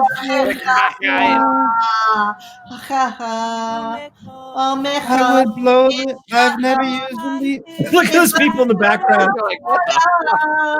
Stop singing, mommy. Stop singing, mommy. That's what my dog. Give her a chance. No, she likes to taste the fish. Yes. Yes, Slow Death. Give it the Emily Stern channel.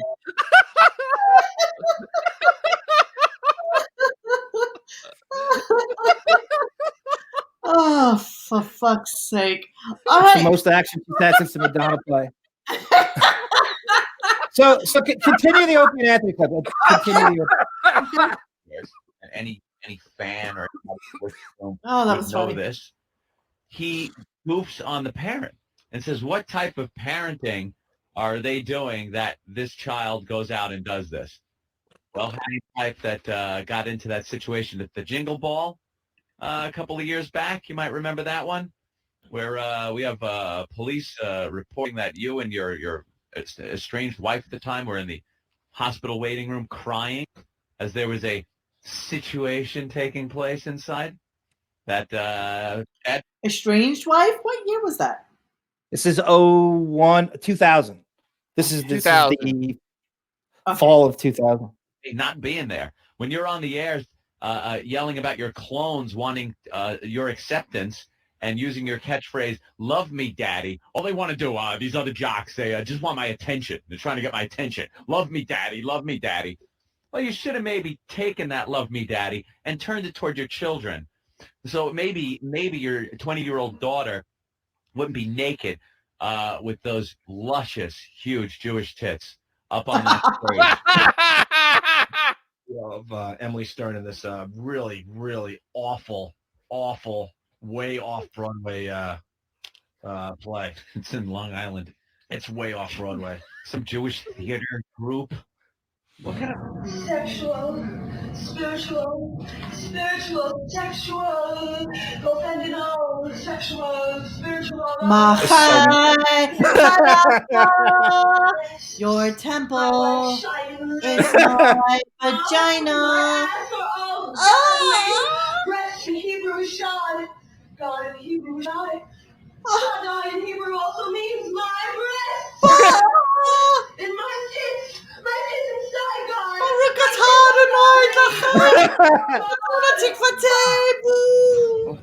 Wow. Gonna din. She has her daddy's acting chops. She's gonna din. Oh, so horrible. So horrible. This Wow, is that is. Yeah, you can stop it there. You can stop it there. Small So wonder. That's not good. That's not good at all. So- No wonder she's singing guitar with her lesbian friend. So I went and connected these dates, and I found Howard.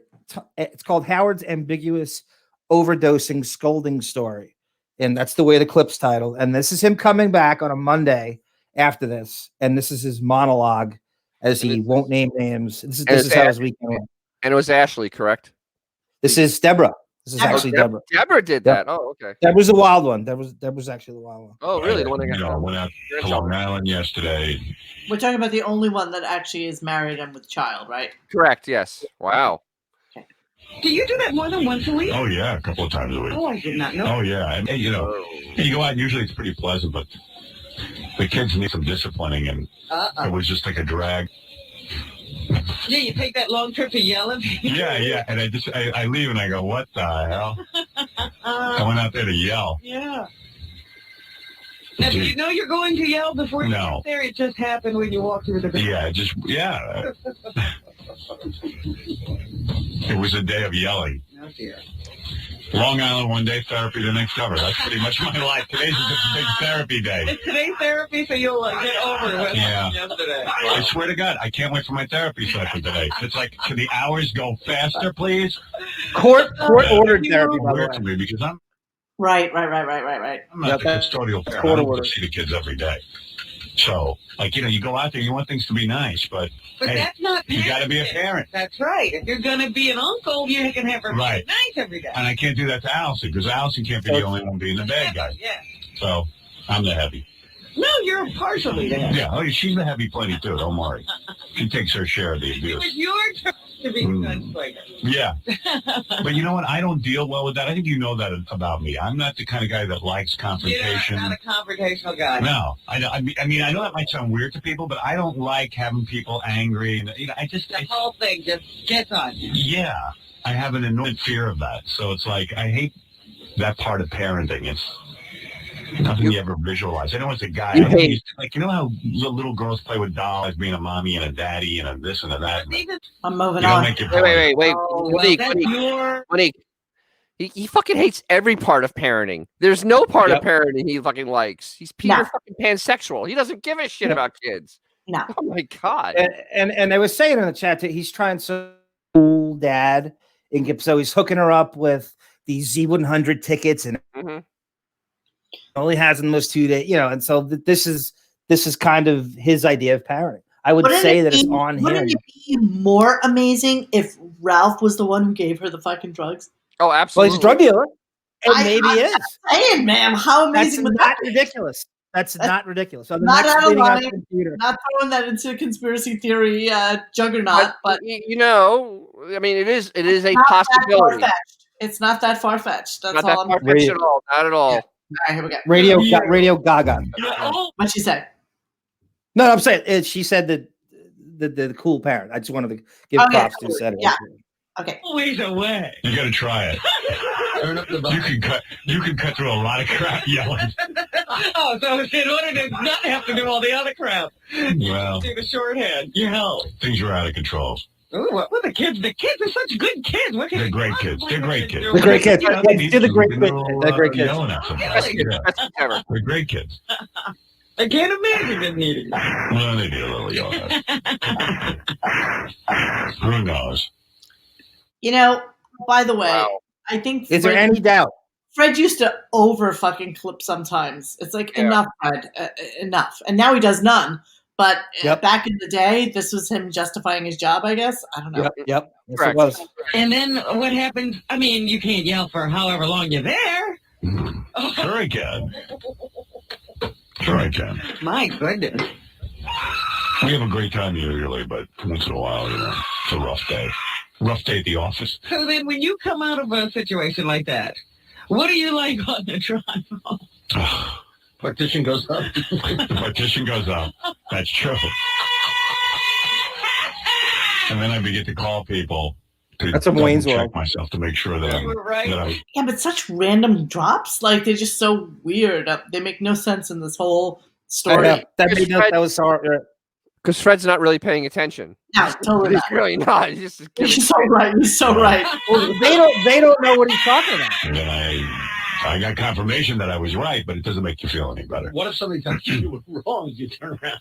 I think you just get it, jump out into traffic. No, I think that I would, I was wrong, I'm wrong, and I would admit it. But I mean, did you have time to think about this, or I have no idea what the fuck he's talking about right now. That's the point. He's talking about the overdosing, and he's speaking in the most cryptic, ambiguous way. Vague. So shady. Like, no, 100% is this is I connected the dates. This is it. There's nothing about. It's not a reach. It's not a stretch. It's not me fishing. This is exactly what he's talking about. I get it, but it's so fucking vague and so disjointed from a normal conversation. It makes no sense whatsoever. It's just like blather. And Fred's playing a Wayne's World clip. Fucking pillows around the fucking bed whilst Howard is like flailing. Like, I don't even understand the cut. And none of us probably did at the time either. Nobody knew. Nobody knew shit. Talking about what the fuck are you talking about? it was just a lot of crap going on. Yeah, this was I'm surprised he didn't take off. I mean, anybody who's a parent understands this. This stuff breaks out all the time, but you gotta, you gotta deal. Yep, my kid ODs at Sometimes you gotta be a dad. 100%. And unless you want to be like Papa John Phillips. All right. Wow. All right. So now, speaking of, glad Robin was in, let's go to now Emily versus Robin. Emily versus Howard and Robin. So this is cut to about 8 years later. Emily pretty much has nothing to do with Howard. It's Father's Day. Emily blows him off on Father's Day, and she's feuding with Robin. Apparently, the backstory, I tried to dig for this, is what this was. Wait. I'm looking for it on your clips here. It's the first one listed. Got it. SoundCloud. Okay. Go ahead. Emily. I'm sorry. Emily. I was just gonna say. So apparently, what I gleaned is that Emily and Robin were fighting over throwing Howard a 55th birthday party, and they both didn't want to collaborate or something. And then it turned into a huge, ugly thing. And Howard and Robin both are on the outs with Emily. And you could hear it in this. Again, very ambiguous, but a little more detail is shared. Okay. The kids, all of the evidence points to the fact that they don't listen to it. But do they say, well, I mean, do you get the impression they're proud of you as their father? Oh, I don't know. I honestly don't know if they're proud or not. They've never expressed to me if they're proud or not. Wow. They've never said, gee, Dad, we're so proud of you. I don't know. They live a good lifestyle, I'll tell you that. I know that. Yeah. But wow. I found that odd because if I had a father on the radio, I'd have to take a tune in and see what the hell was going on. I would think. Yeah, but they very rarely, I don't know, they just, I think they prefer to be as the guy they know at home as opposed to the guy they hear on the radio. Do you think it's But I don't think I think my kids are proud in the sense that Like Emily comes by here serious. She was doing some stuff. Okay, Monique, stop it. And then Deborah said, "Oh, Dad." But that was when Emily was doing Zuzazu, yes. right? Yes. I forgot to add that in. That's also the origin of Zuzazu. That's where it's revealed, and that's what he doesn't want to talk about. It's all. He doesn't reveal it, is what you mean. Right. Exactly. Right. But that was the mention of why would she be up at Sirius recording with Scott? What is it? It's Zuzazu. You know what? I'm going to text Scott right now and ask him what he thought of Emily. Oh, remember, start off smooth, start off easy. No. I go for the fucking guts now. She wanted to get some music for her iPod and all. I think they're into. I don't know though. I don't know that they're particularly. Gee, if my dad was on the radio, though, I'd be fucking coming in my pants. I think it'd be so great. Well, I know she doesn't like me anymore. So is that right? Yeah. Why do you say that? We've had a couple of words. Oh, right. Yeah, she told me she said something to you about that. Yeah. You had words. Well, it was. I don't want to get into it. I don't either. Yeah, right. I think it's over for us. Right. Oh my God. I didn't like that she said that to you. I told her that. I didn't particularly like it either. Yeah, I said that was out of line. I said that's my friend and my coworker, and wow. But it was in a very strange way, and I don't think it was ever resolved. Yeah. And then something else came and went after that, and I couldn't even get a hold of her because nobody knows how to.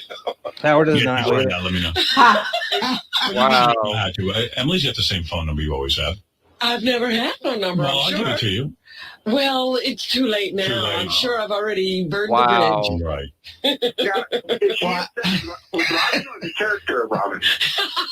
The character. Both, I think. I doubt we should explore this more on the air, but it's unbelievably fascinating. No, it was no big deal. Oh, forget. I'm not going to get into it. I don't need to get into that. No. Okay, I wrote to him. I just basically asked. I said, "Hey, hi, hey, hi. Hi. It's not about your dead wife. So cute, Scotty. So cute. So I just said, "You're so cute." So I basically just said, "Oh, hi. We're on the air right now, and we're doing cleaning up the computer segment, and we came across." A segment where we was talking about Emily coming up and recording with you. We're just wondering if you had any kind of insights on Emily. Oh, he's writing back. All right, hang on. Let's continue playing. A little dots. But I think Emily hates Eritrea. I don't know that my kids can fully appreciate my career, but certainly I don't expect them to either. To be worshipped and, hailed by the kids. Whether they understand the extent of the accomplishment and the struggle, I don't know. I never really laid that. Well, why would they know the struggle? They didn't see any of it. No, exactly. So, right. Wow. How was your Father's Day? Very good, thank you. What did you do for Father's Day? Well, actually, I had Father's Day sort of on Saturday with Ashley. Deborah's not in the country, and Emily was doing something, but I hung with her. But Deborah called me from wherever the hell she was. She's in Europe. Oh. He doesn't know anything. It's so crazy. Yeah, she just got out of college and she took a trip with a friend. So that's great. She did that. That's like the ultimate. If out of college you could do the Europe. That's the classic Jewish college graduation. Yeah. Yes. Doesn't matter, where you're from in the country. You could be from Michigan and you're Jewish and you get out of college, you are going to fucking Europe for like the summer. Exactly. Yeah. Not even you make believe you're poor and you're backpacking like you're following the fucking Grateful Dead across Europe, but in reality, you're not staying at the $2 a night fucking youth hostels. No, you're going right to the Climpton Hotel and fucking checking in under Daddy's name for $500 a night. You cunts. All right, here we go. Well, yeah, not for long. She went for like 2 weeks. Monique. Yes. I'm sorry to stop you. I'm sorry, everyone. I just want to give you a little more context. So in this same clip, I fused in Howard the article that got written about Emily in the Post or the Daily News and Howard denying it, because if that doesn't prove it's for real, nothing does. So after this, it segues into that article that got written about him and Emily in the Post and him commenting on it. Okay, here's the reply. You ready? All right. I'm reading as we're talking. Emily was very nice and never had an issue with her, but no comment on the music, LOL. I said everyone says Happy New Year and they love you, and he said tell everyone the same, and I appreciate the love. I usually not hate, but LOLs are so condescending, and I'm over them, and I don't mean anything. Well, it was a smiley that's face. the best one I've ever. That's the best LOL. Yeah, there's more dots, but I don't know what he's writing. All right, so Emily was very nice. Okay, so I bet she is. I'm team Emily in this feud. Don't get me wrong. She's living there. No, she ain't living there for a year. And, it was nice. Spoke to my dad. Yeah. I got my dad my usual Father's Day gift I get him every year. Hong Kong. Yeah, you're on the air. Manny. Hey, Howard. Good morning. How are you? Good morning, my friend. Hey, I saw this article this weekend. I wanted to see if you had seen it. It was about your daughter. Of course I saw it. And I just wanted to, I was kind of shocked because you always talk about how, what a great relationship we really do fathers have with Beth. And, great kids. And it had some negative comments, and you scared her off dating. I wanted to know. I know. Emily called. I talked to the New York Post, and I don't know what happened to this article. Right. And I said, I go, it's all right. Sorry, I'm writing back and forth with Scott. What's the name of the really stupid character he started to do when they were like just about to put him off the air? It was it was the puppets. Anyone out there? Scott. Bailey the bedbug. Thank you, Tensi. Okay, sorry. Video Gaga. Thank you for bringing my memory. Yeah, and Atencia. Read it. She goes, the headline was that my daughter's afraid to date. Meanwhile, she was just in a relation. I don't know what. I said, what's that about? She goes, I don't even know. So how did they get that? I don't know. But my daughter is fantastic. My three daughters are fucking amazing. And I'm very blessed. I have such a great relationship with them. And I really do. And what can I tell you? I'm very supportive of everything they're doing. And, we see each other all the time. And I don't know. I didn't think that article was very reflective of my relationship with her. Neither did she. But that, I guess, wouldn't sell papers. No, but it's fine. I mean, no, my daughter does date men, and very successfully. And she's very successfully. The article didn't really reflect our relationship, but whatever. It's 2 weeks ago, I was telling somebody, my friend, 2 weeks ago, they had me in the Post that I'm now the leader of a cult. And I was like, whoa. Forgetting Things Done, the that book that I read. Wait. Where are we on the timeline on this, Johnny? Whoa! This is 2015. Holy shit! So 16 Radio Gaga, something like that. 15, 16. Is that the Post article? Emily's Post article came out. It's gonna be Melvin posted the link to the article, so it's exactly when that is, obviously. Classic Melvin. Yeah, I was right. 15 November of 16. Wow. Thanks, nerds. Dory Lewak. This is classic Lewak. This is Lewakian Post. Emily. The only response Emily had was, "Oh my God." I remember she wrote, "Oh my God." I guess it was on Facebook or something, or some comment. She wrote, "Oh my God, I didn't think they were going to write all that." Really? Because she didn't deny it. She just goes, "Oh my God, yeah." So, as usual, 79 goes there and he makes up an answer for someone else instead of actually having the someone else actually give the real answer. So basically, he's lying, 112%. And then he segues straight into the Getting Things Done cult he's a part of, which is even funnier. Holy shit! Amazing! This is an amazing clip. This is the greatest. This is the Zapruder film of fucking radio. Right, here we go. Yeah, we've been doing. We started doing this show in 15, but I think it was the early part of that. I don't know if we ever played that on our show. We've been doing the show for 5 years, maybe more, maybe 5.5 years. About 5 years, yeah. And what about it? That we never played it? I'm not sure we ever played it. I remember it, so it must be because about her dating very successfully. We used to talk about it all the time. Yeah, we must have. I'm sure we did. Babe, we must have. It's a book on how to. We've never missed anything on this fucking show. No, not this. Never. Organize lists. And I was like, really? That would make a cult? I was like, that's the lamest fucking cult. If I'm going to go do a cult. Wouldn't it have some sex in it? Yeah, I mean, it's going to be fucking wild. I mean, it's going to be David Cornish. Organizing. No, but anyway, my daughter's great, Gabe, really is. She's a great kid. terrific Great kid. Great. And you know, I'm very blessed to have daughters. I really am. So, Gabe. All right, Gabe. Thank you. I was shocked by it. Oh, so okay. Now, I guess you can't believe what you read in the paper. Yeah, I mean, listen, you know, I don't know. I was just with my daughter at my mom's house. How many times, you know, this misinformation is printed about you. She really is a great kid. All right, Gabe, thank you. Great kid. Because, you know, last week. Shut up, Robin. All right, so. All right, so this is a little fun thing now, maybe to follow this up. Go ahead, Dennis. So that Gabe, that's a fake call. That was a set up call for him to fucking expound on this shit. Totally, Dennis. Totally. A completely set up fucking call. I mean, God, it's so obvious now when you look back. We weren't obsessed with the fake callers at that point. I mean, we would acknowledge occasionally you'd catch one, but knowing what we know now, absolutely. Holy shit! Because he just wanted to diffuse it and laugh at it, just like it wasn't true, even though it's all the talking points laid out for him. You're true. Absolutely right. Yep. So, Monique, I guess just to have a little fun now. So this started. We weren't having fun, but yeah, we're very much. This is, and I don't sound self-indulgent, but I on a Mike Francesa trolling compilation, and I thought I lost it, but I have it somewhere.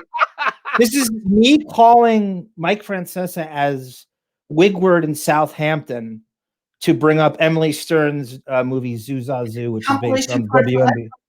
Yeah. It's only me. I cut it out. I somehow found it. Because one little warning: the volume is very soft. So if you can crank it to whatever, it's their fault too. I am at 11. I am at highest volume I can be on. Okay, hang on. Here we go. Try to keep it quiet. You know, it calls up, it gives you a riddle. It gets mad I don't like his riddle. I didn't even want to listen to it, to be honest with you. New York we go, and we welcome in Wigward. Wigward. Now, I got to ask you before we start. Okay, how do you get a name? Is that your first name? Yeah, it's one of those pretentious Hamptons names. Wow. Is your first name? Yeah. What is your middle name? What did you do? Did you record this on your tape recorder? No, I didn't know. It's a video though. Do you have the video? They show the name written out on the screen. No. Did you give me? I sent you the video. Yeah. Oh. It might have been on your first batch. Monique, there's a video component. There's a video component. It's an MP4. Yeah. Wow. Think I see that. No, sorry, we're just gonna have to go. Oh, it's in the first batch. Yeah. Oh, stop with the batch. It's Gary page 2. Yeah. Yeah. Is Wigward like a family name? It's apparently a nickname. You're like such a nerd in this. I know. Oh my God. It's one of those pretentious, Hamptons names, and I embrace it now. I love it. It's funny that you said it because I would think of you behind a hedge with that first name, you know? I am a landscaper. I'm not a landscaper. I'm a landscaper.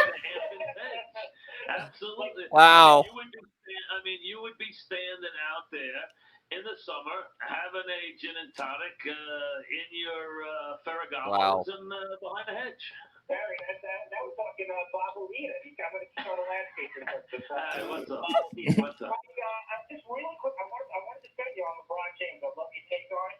But sports movies. There's going to be a new sports movie about a girl named Emily Simon about an aspiring WNBA player. They made a fictitious Long Island team. I saw a screener of it. We're in the Hamptons. We get the screener called the Long Island Pelicans. The name of the movie is Zoo Za Zoo. So stay on the lookout for that. That's her nickname. This is like gangs calling in with audio in 1993. Yeah.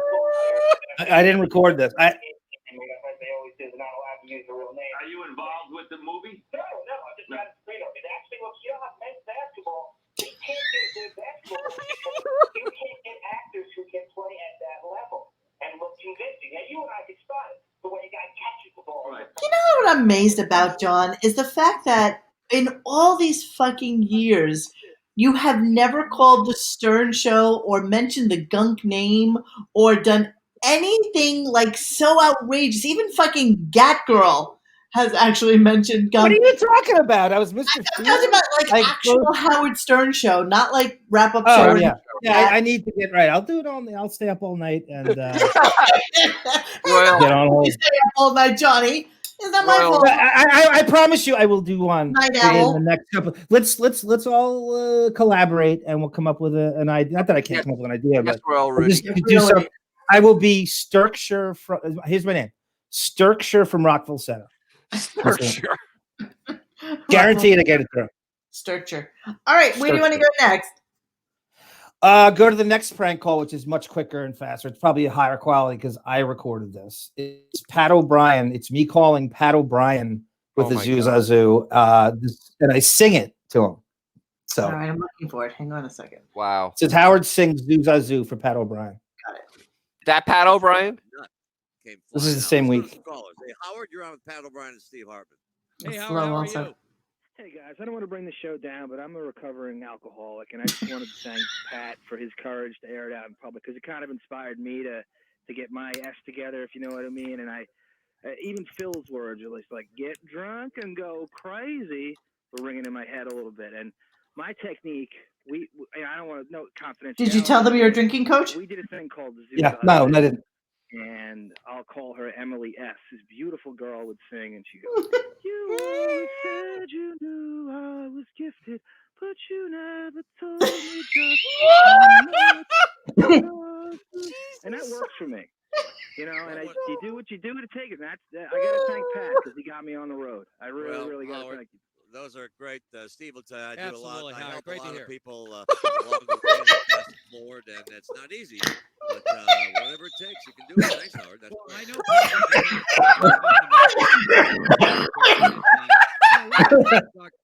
This is amazing. I experienced this with Chet Forty back in the days. You know, he was a gambler, and he corresponded with many people who are going through gambling addictions. He was very involved with that and helped a lot of people. And Pat did the same thing time and time again. But Howard, I'm glad you called because he has helped a lot of people out there and continues to do so in his effort to help himself. And that's really where it starts. It was a time when the Super Bowl for me was one big party. Man, oh Damn, man, no shit. especially in a city like Philadelphia, that is for sure. So thanks, Howard, for the call out there. We appreciate that. And once again, a very busy show. And by the way, tomorrow's going to be another very busy That's show amazing. as well. I got an idea for. I gotta get back. I have some other ones. I'll poke in as we go along. The next cleaning out the computer. The next, so let's stay in the Radio Gunk family. And this is Howard talking about Gary Puppet. It's basically it's just how this is Howard threatens Gary Puppet. And this is I gotta thank I gotta get the background to this. But a lot of people are not going to know what's going on. Okay. This is the troll rant, right? Yeah. Yes. This is one of. I think there's two of them. This is the one where he Some specifically may not realize that our very own Gary Puppet was one of the main people that Howard was upset with when he first started going on social media, and Gary Puppet would relentlessly troll him. And Bro Rules, was the other one? Road Rule? What? Bro Rules? The Wasn't Bro it- Rules. Yeah. Wasn't it Yeah. Bro Rules? Right. Bro So, fight, so both of them, and actually, Bro not Rules, my Atencio's right. Not my bro. Not my bro. not my bro, not my bro. Atencio is a quick motherfucker. Every time he's got that. Wow. I like this guy. Yeah, well, Atencion. And there's D-List. There's D-List. Thanks, Val. Valerie, call on me, Valerie. Come and see me. I'm not the same boy I used to be. Okay. All right. That's collab. What a collaboration, though. Beautiful. Good.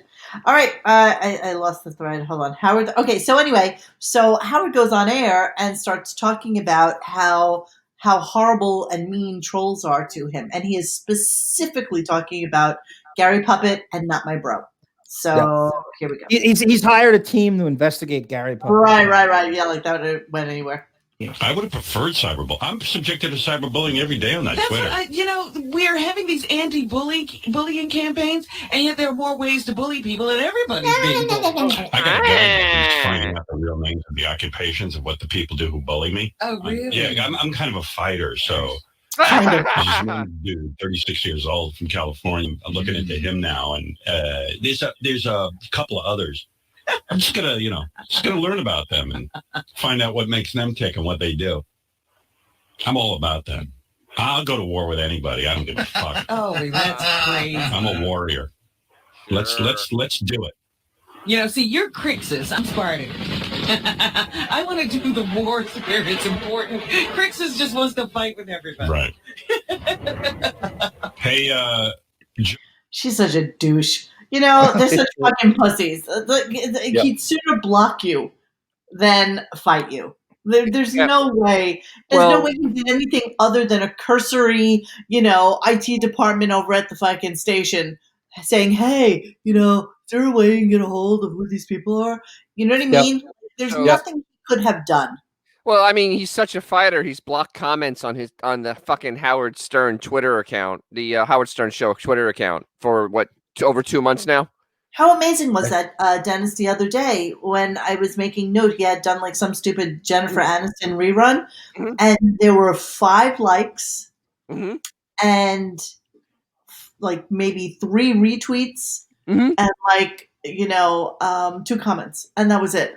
That was it. Yeah. Yep. It literally. I was looking at Beth's Instagram.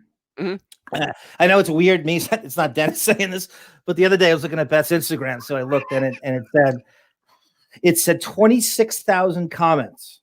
Right, 11 were printed, so which means she had to block and delete 25,900 comments that were negative. And you know how it sure it wasn't the likes. No, comments. Then it said I looked at it 100 times. It said 25, or I could even be fudging the numbers, but it was 4 to 5 figures. And I clicked on all the comments, I maxed them out, I enlarged it. I tried. 11 were printed. No, that's not true. That can't be. No, that's what I read. That's the last one I read. Here's what you're not realizing. It's like, see more comments, see more comments, see more comments. I did do it. No, I know. And there's replies to comments and replies to comments. I did it all. Monique, I did it all. No way there's a lot. Expansion. I'm telling you, I clicked on it. It was a repulsive, that you couldn't possibly expect to get positivity back. It gets 25,000 or so likes on it because they pay for people to like their stuff, and it will get about 500 to 1,000. A lot of crazy fucking cat ladies. Yeah. But it pays for most of the stuff. I mean, I think almost 50% of its followers we figured out are fake. Yep. So a lot of that is, Habib over there in fucking Bangladesh or whatever, saying you're a saint and beautiful inside and out, and you're just as beautiful as you were 20 years ago or whatever the fuck. So but it goes around. It does go through and it does delete comments and it does block people. So that is true, and it will go through 600 comments and find. So if she's doing a video, right? Okay, let's say for argument's sake, it's this one where there's 691 comments with 91,000 views, right? No, that's likes. That's likes. Here's what you're missing out on, John. So here's one comment. There's 14 replies to that. So this includes everything. Here's Monique, I'm telling you, I did that. Which one are you looking at? Which one? No, I can't remember which one it was. It was like a few days ago. Could be. They all look the same. All the same. The one I read was so negative. I did all of that. I looked on the replies. I counted every single thread I looked at. Believe me, I 5 times. This particular one was so hideous, so self-indulgent, so phony that she got so barraged. I can't remember which. I don't know. They all look the same. They're all the same. They're all. I look at it and my brain flat lines. They are sort of all the same. They are really all. No, they're not. Yes, they are. No, they're not. No, yes, they are. No, they're not. Babe, I can look at this one And you can't tell me that the same photo wasn't taken like 5 years ago. You just can't. And when was this that she's in the city? It's not in right. Is that their apartment? Because I don't think that's Allie their Wentworth. apartment. Allie Wentworth. That's her apartment. Purring new adult foster honey bun 3 days ago. Who's in the city? It could be the help. The help has to be there. That How is about her. Dennis? How about when she's dropping off the cat in Jersey to that rest stop, the Vince Lombardi rest stop? Vince Lombardi Oh, left. that's the pit stop. That's the pit help. stop. Yeah. The Eddie Lee Ivory. It didn't do this. It didn't do this video. There's no sound. If there's no sound, it did not do the video, and that is an absolute.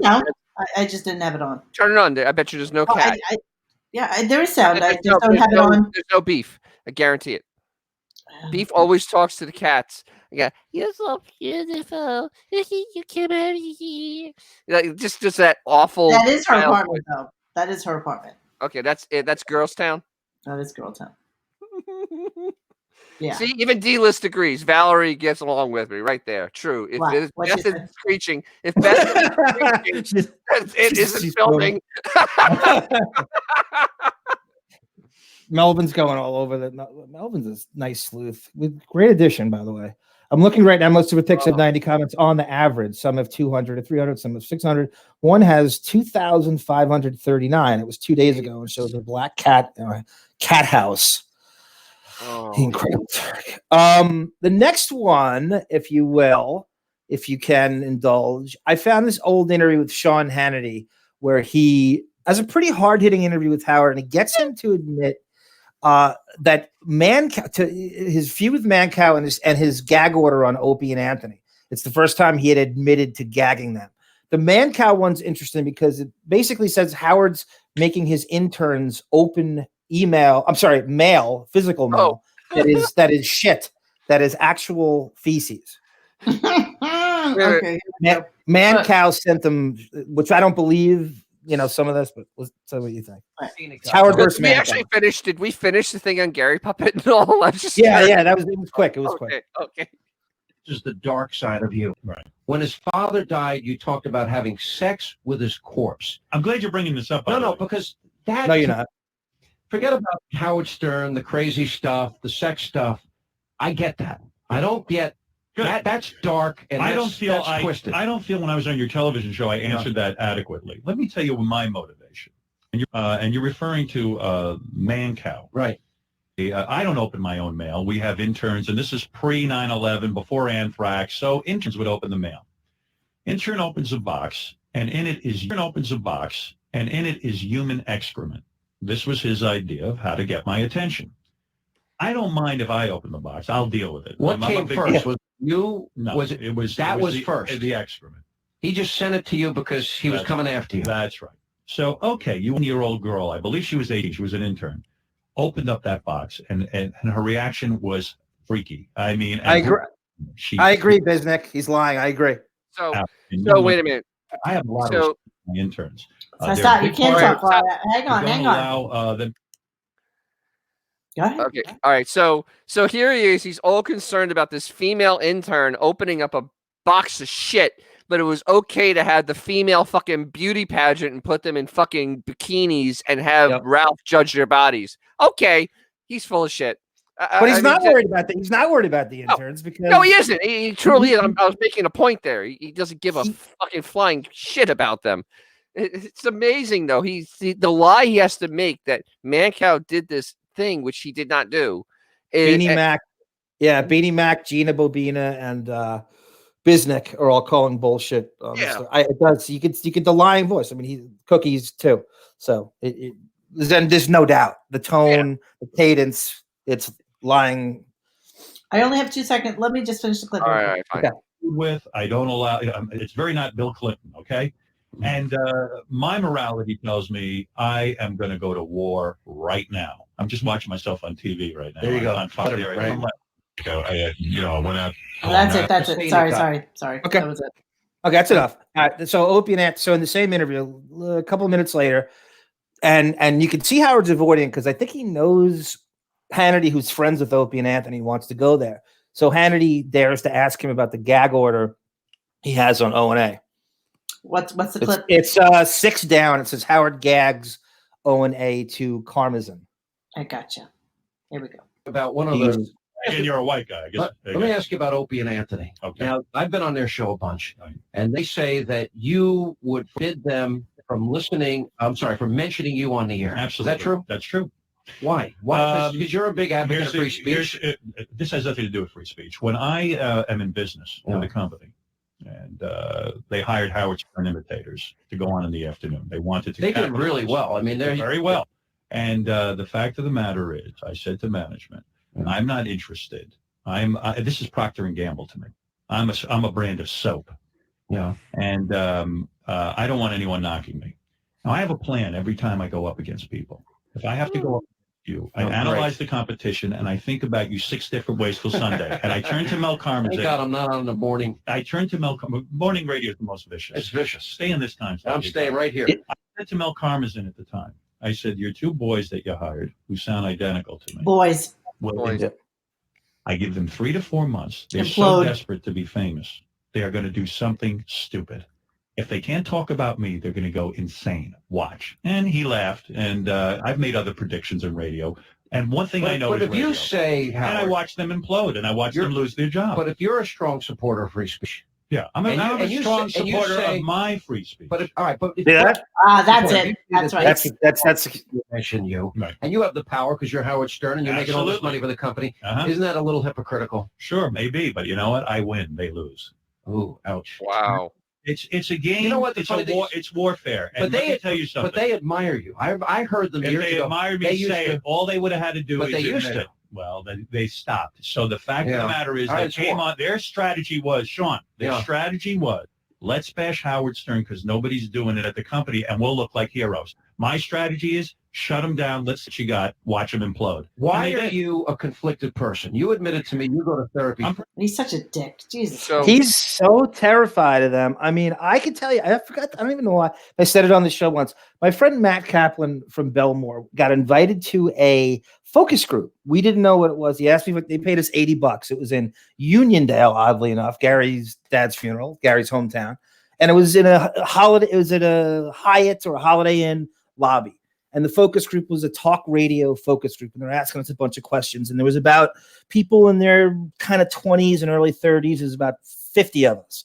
And they're asking us questions and we're giving them feedback back. So at the end of the interview, they reveal that they're from K-Rock and they wanted to gauge how threatening Opie and Anthony were to Howard's fan base. Really? And yeah, this is a focus group. And they were that worried about it. They paid for a fucking focus group. And Nassau County is probably the perfect spot to do it because it's both fans would be, around and you could gauge it. But that's the levels they were at. This is probably 2002. Wow. So yeah, that's the lengths that he went to kind of. Yeah, that's the Wigs work. He's got Matt. He's got Karmazin, Dennis. Yep. And he can do and say and do and have him do anything he wants to him. And you cannot. He'll shut you down on his own channels. Well, yeah. Whether it's back office radio or the wrap-up shows. Well, this always leads credence to what you say about the silent partner thing because. Yep. But not truly that, but the power he wields, and he always puts himself in the position. He puts himself in the position that he has. He's the big swinging dick salesman at your fucking company. Exactly. He's the guy who sells the most fucking Cadillacs. That's who he is. Oh, but he doesn't have a partnership, but he acts like he does. Well, right? it might as well be. You're right. It might as well be because he gets his way. He's the rainmaker in his eyes. He's the big swinging fucking dick. Exactly, but he isn't the top salesman. I mean, literally, he doesn't sell a fucking radio anymore. There's nothing he sells. So. That's all that matters. Is that I know? I understand. They are believing this bullshit. Yes. But and it's so amazing how he just went out of his way to go after Opie and Anthony. And anybody else on the station, anybody else on Sirius that was a threat to him, that he just went so out of his way, and he basically put this company into a position that they're completely fucked. They have no more talent. And the worst part was, Dennis, they weren't even threatening to him in terms of they were in the afternoon. Exactly. They were on WNEW on some markets. I think in Philadelphia and something else they were on the same channel. And you would think you would want to just have this huge radio conglomerate and have a whole station, put them on in the afternoon, and you'd have this huge. They couldn't stand. They had anything going for them in the afternoons, and it's not even threatening his listener base. You could do cross promotions. You could do. That's how bitter. That's how threatened he is by everyone. Oh, he's threatened by everybody because he has such a low IQ. He can't take anybody challenging him because he just doesn't have the mental capacity to fight back. He just doesn't because he's a moron. All right. So the next one, there's so much here. There's so much here. Well, I mean, we're only at 2 hours. So you got plenty of time. People with one of the, I don't know, I have found a clip where Howard threatens the tabloids. He talks about how he would control the tabloids. It says it's very quick and it just gives a little insight as to what. So he puts out like a threat about this is what I will do if they report on me. This has got shit to hide. It's quick. Okay. No, never don't. There is a way though to control these tabloids, which these celebrities I can't believe haven't figured out yet. How do you do it? Half the staff of the Inquirer, the Globe, the Star are got. If these celebrities who have a lot of money were smart, they would hire a private detective service to follow all the men around on the Globe, on the now half of them are cheating. Of course. More than half. They're all up to something. You want to have something on the Globe, the Inquirer, like Frank Gifford should hire a detective now and follow all these guys. Well, it's too late. Too late for him. But a smart would have, like myself, has a dossier on about 15 of these guys. Yeah. And if they ever screw with me, I get on the radio and wreck their friggin' lives. Well, the other things, those guys don't have radios. Or radio. That's right. You fight fire with fire. And I'm a madman. I wouldn't think twice about wrecking somebody's life. Oh, absolutely not. Well, they're wrecking lives. Yeah. Well, I mean, it's if I was Frank Gifford, an eye for an eye. Oh, man. I'd hire a detective right now and say, okay, let's find out who's clean on your staff. What a cunt. So let's go to So wait. So this is so perfect with that Inquirer article came out because now he's literally so irrelevant. They don't even give a fuck. It's basically like farting into the wind. It's like a tumbleweed down an old Western town. I mean, he really is nothing anymore, and they know it. This is it's so delicious, as you would say. Now Mike Walker's telling his favorite Matt Dillon stories in the sky because he's dead, and the National Enquirer doesn't give a shit about Howard's threats, and they would never report on him in the past. Never. So that was new, in that way. Staying with the stalking theme, I want to show you. I found this thing again when we do that Case and Joplin show, Monique. I found his therapy session, which is a Jason you've never heard. So somehow at the end of this, Howard 100 News blurb comes on, and this is Chauncey getting death threats from the Stern Fan Network, and they're white knighting for Howard because Chauncey is exposing his insider trading thing when he went on Cavuto. So the Stern Fan, and then Chauncey basically has this broad arrested who's speaking. He told us that on Twitter a few weeks ago. So that's where that went. Help me with SFN death threats at Chauncey. Okay, got it. Here we go. Howard 100. Howard 100. The Stern Fan, who allegedly posted a threat against Chauncey Hayden on the Stern Network, speaks out. The posting called for Hayden's demise after he went on Fox Television, representing himself as an authority on the Howard Stern Show, and now she is facing criminal charges. In an exclusive interview, Howard 100 News reporter Steve Langford spoke with her. He filed this Howard 100 exclusive. It was not a death threat. It was not me telling him, I'm coming to kill you. When joking around about the Stern Show gets serious. A few days later, I got a summons in the mail and letting me know that I had been charged. As she goes by on the Stern Fan Network website, speaking out for the fine on making a terroristic threat against Chauncey Hayden. And she's talking only to Howard 100 News. I thought that my life was going to be completely ruined and that I was going to end up losing my job. And It's been a rough few weeks for this 30-something Stern fan who lives in the Midwest. Howard 100 News agreeing not to reveal her true identity because neither her employer nor her family knows she's in trouble. then my employer finds out about it. I don't know what repercussion to that would be. I would be absolutely mortified if my family found out about this. You know, how you explain to them that you're accused of being a terrorist, basically. Dathian, like a lot of Stern fans, likes to talk trash on the Stern Fan Network. So when Stern Nation nemesis Chauncey Hayden made a disparaging comment on the Fox News channel in January, Dathian figured she'd give Chauncey an online piece of her mind. I was able to get on the Stern Fan Network, post my, my anger without having any time to sort of cool off and think it over. Dathian tells Howard 100 News the message she posted about Chauncey. Basically, the subject title was "It was time to kill."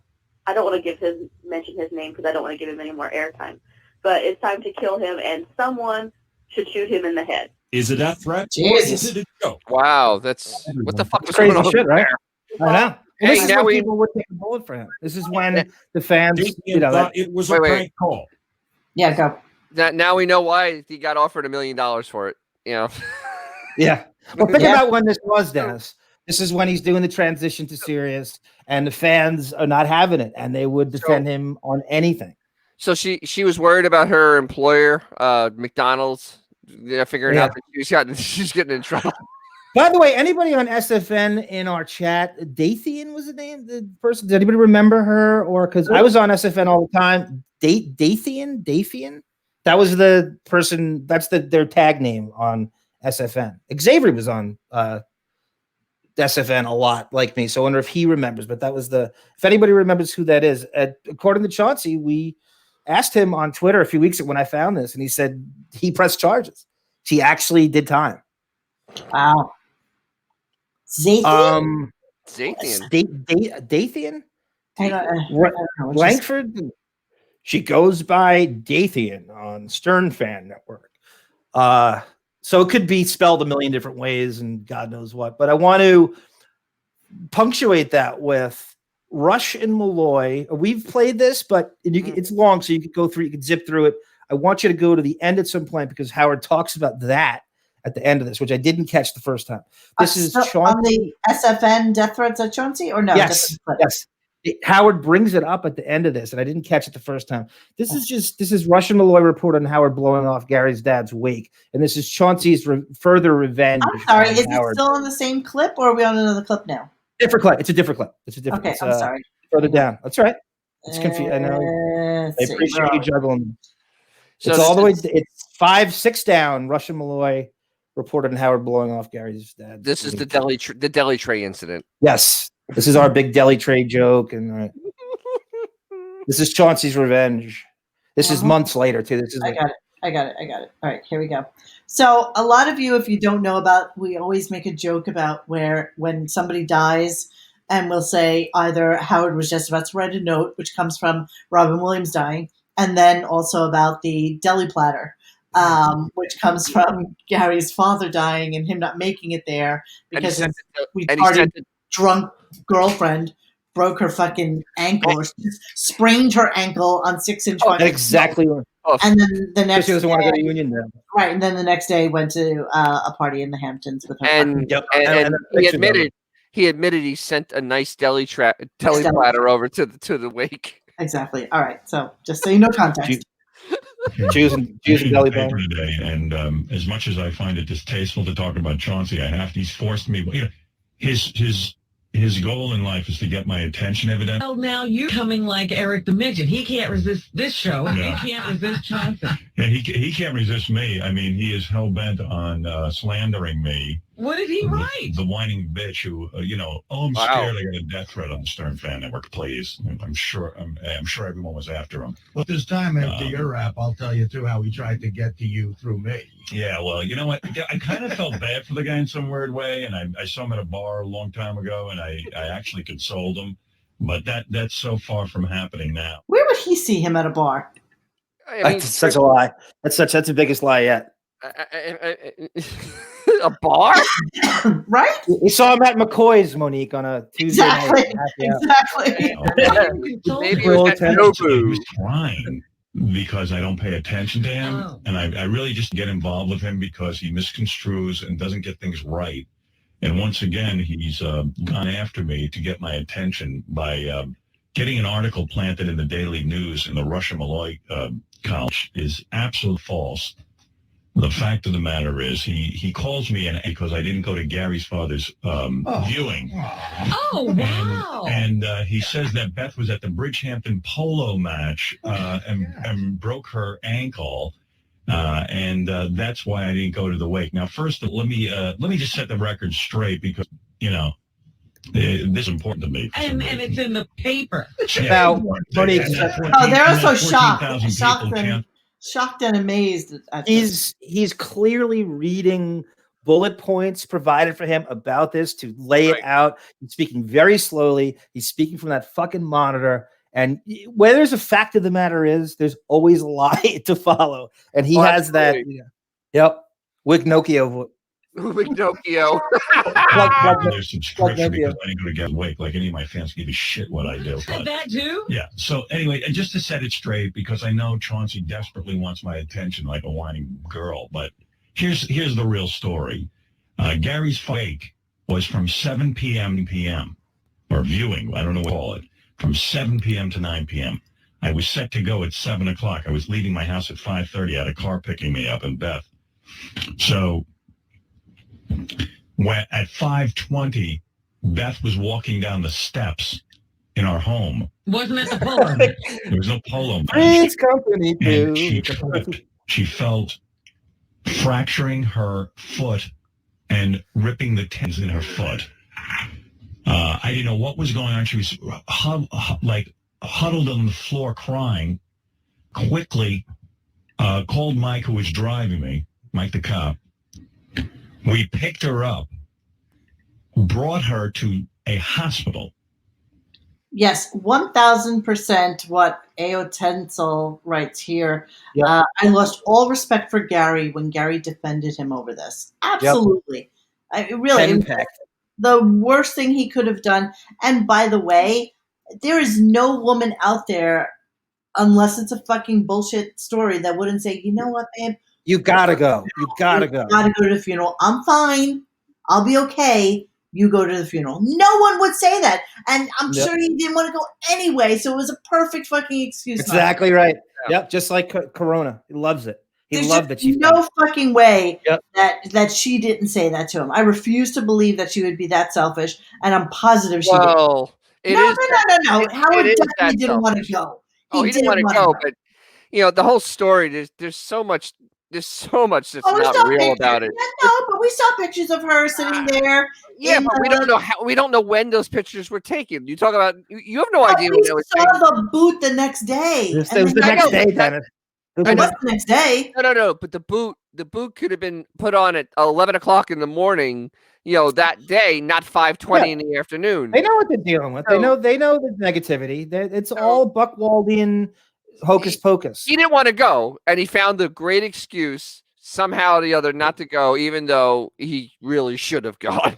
Yeah, see, thank you, Dorian. Thank you, Dorian Morgan. I hate to agree that Beth may be human, but I bet she told him to go. I'm sure of it. It is not human. That didn't want to go. He didn't want to go to begin with. Absolutely. And the reality probably is, if he was going at like 7, which is a weird time for them to go to a funeral, but okay. Yeah. So awake. It was awake. Awake. Okay, so if they're leaving at 5:30, let's say she fell, so they go to the hospital. Now it's like 6:30. And there's no fucking way he's going to go the hour and a half. Well, also, the helicopter probably isn't involved. There's probably no strip for them in Uniondale. So they probably have to drive, and that's even further away. There's no way he's getting in a car. The cop that was driving him. He said that. So, yeah, this was a perfect excuse to not go. All right, let's continue with this story. And anyone who's been to a hospital, they don't prove this? No, I can't prove. Well, I guess there's records of it. There would be a record in a hospital. Barry immediately to say I was on my way, and we're going to go to the hospital, and as soon as Beth is clear, if she's clear, we will come. We had a 2-hour window. I don't believe I called you back, Gary, around 7 o'clock when your father's viewing was occurring. Actually, you know what? Because I just want to make this clear, because this is the stupidest story I heard in my life. Yeah. There we go. We were lose all respect. So amazingly supportive through the entire thing. We spoke the day my dad passed away. We spoke a couple of times that day. You know, it's so sweet. I'm sure he was just as supportive as he was with Scott. Yeah, he probably asked Gary, "Are you going to miss any time because your dad died?" So you're telling me you're taking tomorrow off? Yeah, that's how the conversation went. Or about that, you're going to work, exactly right. work in the Called morning. me about 6:30 that night. I wish I had saved the message now, because if you heard Howard's voice, he's like, "I am so sorry, Gary. This was very important for me. I would never in a million years miss it." I mean, it was really very sweet. And he said, "It's 6:30 hospital. I'm still trying to figure out what's going on. It doesn't look like we're going to make it. I'm so sorry." Mm. So this is like a non-story. Like, it just pisses me off. Well, what's the move? Do you leave your girlfriend hurt at a hospital? Yes. Wow. Yes. Yes. Yes. Yes. Gary. She Gary does it. She does it every. Yes, she does it every week. He knows the routine. It's just right? impossible to me that, and I remember listening to this. I remember hearing this on the air and thinking to myself, "You fucking scumbag! That I cannot believe you couldn't make it to Gary's father's funeral. Like, really, you had to wear fucking heels that day, Beth, and get all dressed like serious girl with your Running down a spiral staircase. It didn't fall downstairs. I know. I don't even believe believe it. that part of the story either. I don't believe a lot of this. I'm sure she fell. It fell in a drunken stupor, probably. But oh not my down god! the You stairs. threw a fucking funeral at 5:30 on a Sunday. She was not in a drunken stew. You guys are insane. She had nobody with her. It was only me. So at 7:30 or so, when we got done, and I was probably an hour and a half away from Gary. Yeah, Melvin could hear the pages. You're right. I got out of the hospital, and basically I called him and said, "I don't know what to do here. I'm very upset. I really want to be with you. I know the viewing ends at 9 o'clock. There's no way." He knows Gary's going to cave. And go, "That's okay. That's okay. That's okay. She was on crutches. It's not a big deal." I had to get her into bed. I had to go and make sure she had her painkillers and everything. Oh, I mean, wow. at this point, we didn't even know what was happening. And we didn't even know what was happening. What does that mean? She has a prep. She's a Chrissy Snow. She literally every week. You know what's happening. She twisted her ankle. We didn't even know what was going on at this point. Well, how does that even make any sense in any way? Wait, I'm sorry. Stop right now. I just have to go back a little bit and listen to this fucking lie, okay? I had to get her medication, her painkillers and everything. Yeah. He's not getting why. What don't you know at this point? What the fuck don't you know? Of course I couldn't leave her. She didn't even move. Love the anger, Monique. I said, "I'm bringing Beth home now." She bringing was her home crutches. on crutches. I had to get her into bed. Right. I had to go 5 make minutes. sure she had her painkillers. 6 and everything. minutes. 7 minutes. We didn't even know what was happening. Didn't even know what was happening. And of 10 course, servings. She didn't even move. She was writhing in pain.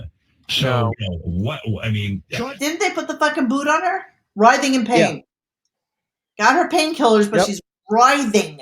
So horrible that she put on a fucking gown the next day and went to a party, a daytime party, no less, not a nighttime party, a daytime party. It's the equivalent of a WNBA player going up for a rebound and rolling her ankle and just hobbling to the bench. It's no better. It's no worse. And who does this every week? Painkillers every week. Fucking boot. End of fucking story. It's just so stupid. I hate everything about this clip. Everything. I know. I love your anger. Look, for anything on the planet. My point is, I don't give a fuck about Chauncey. He can write whatever he wants about me. Well, it's really a non-story. It's just kind of weird to be a guy who was such a. I hate that word. I hate that word. Non-story. I hate that. I haven't heard about one. You know, Monique, stop for a minute.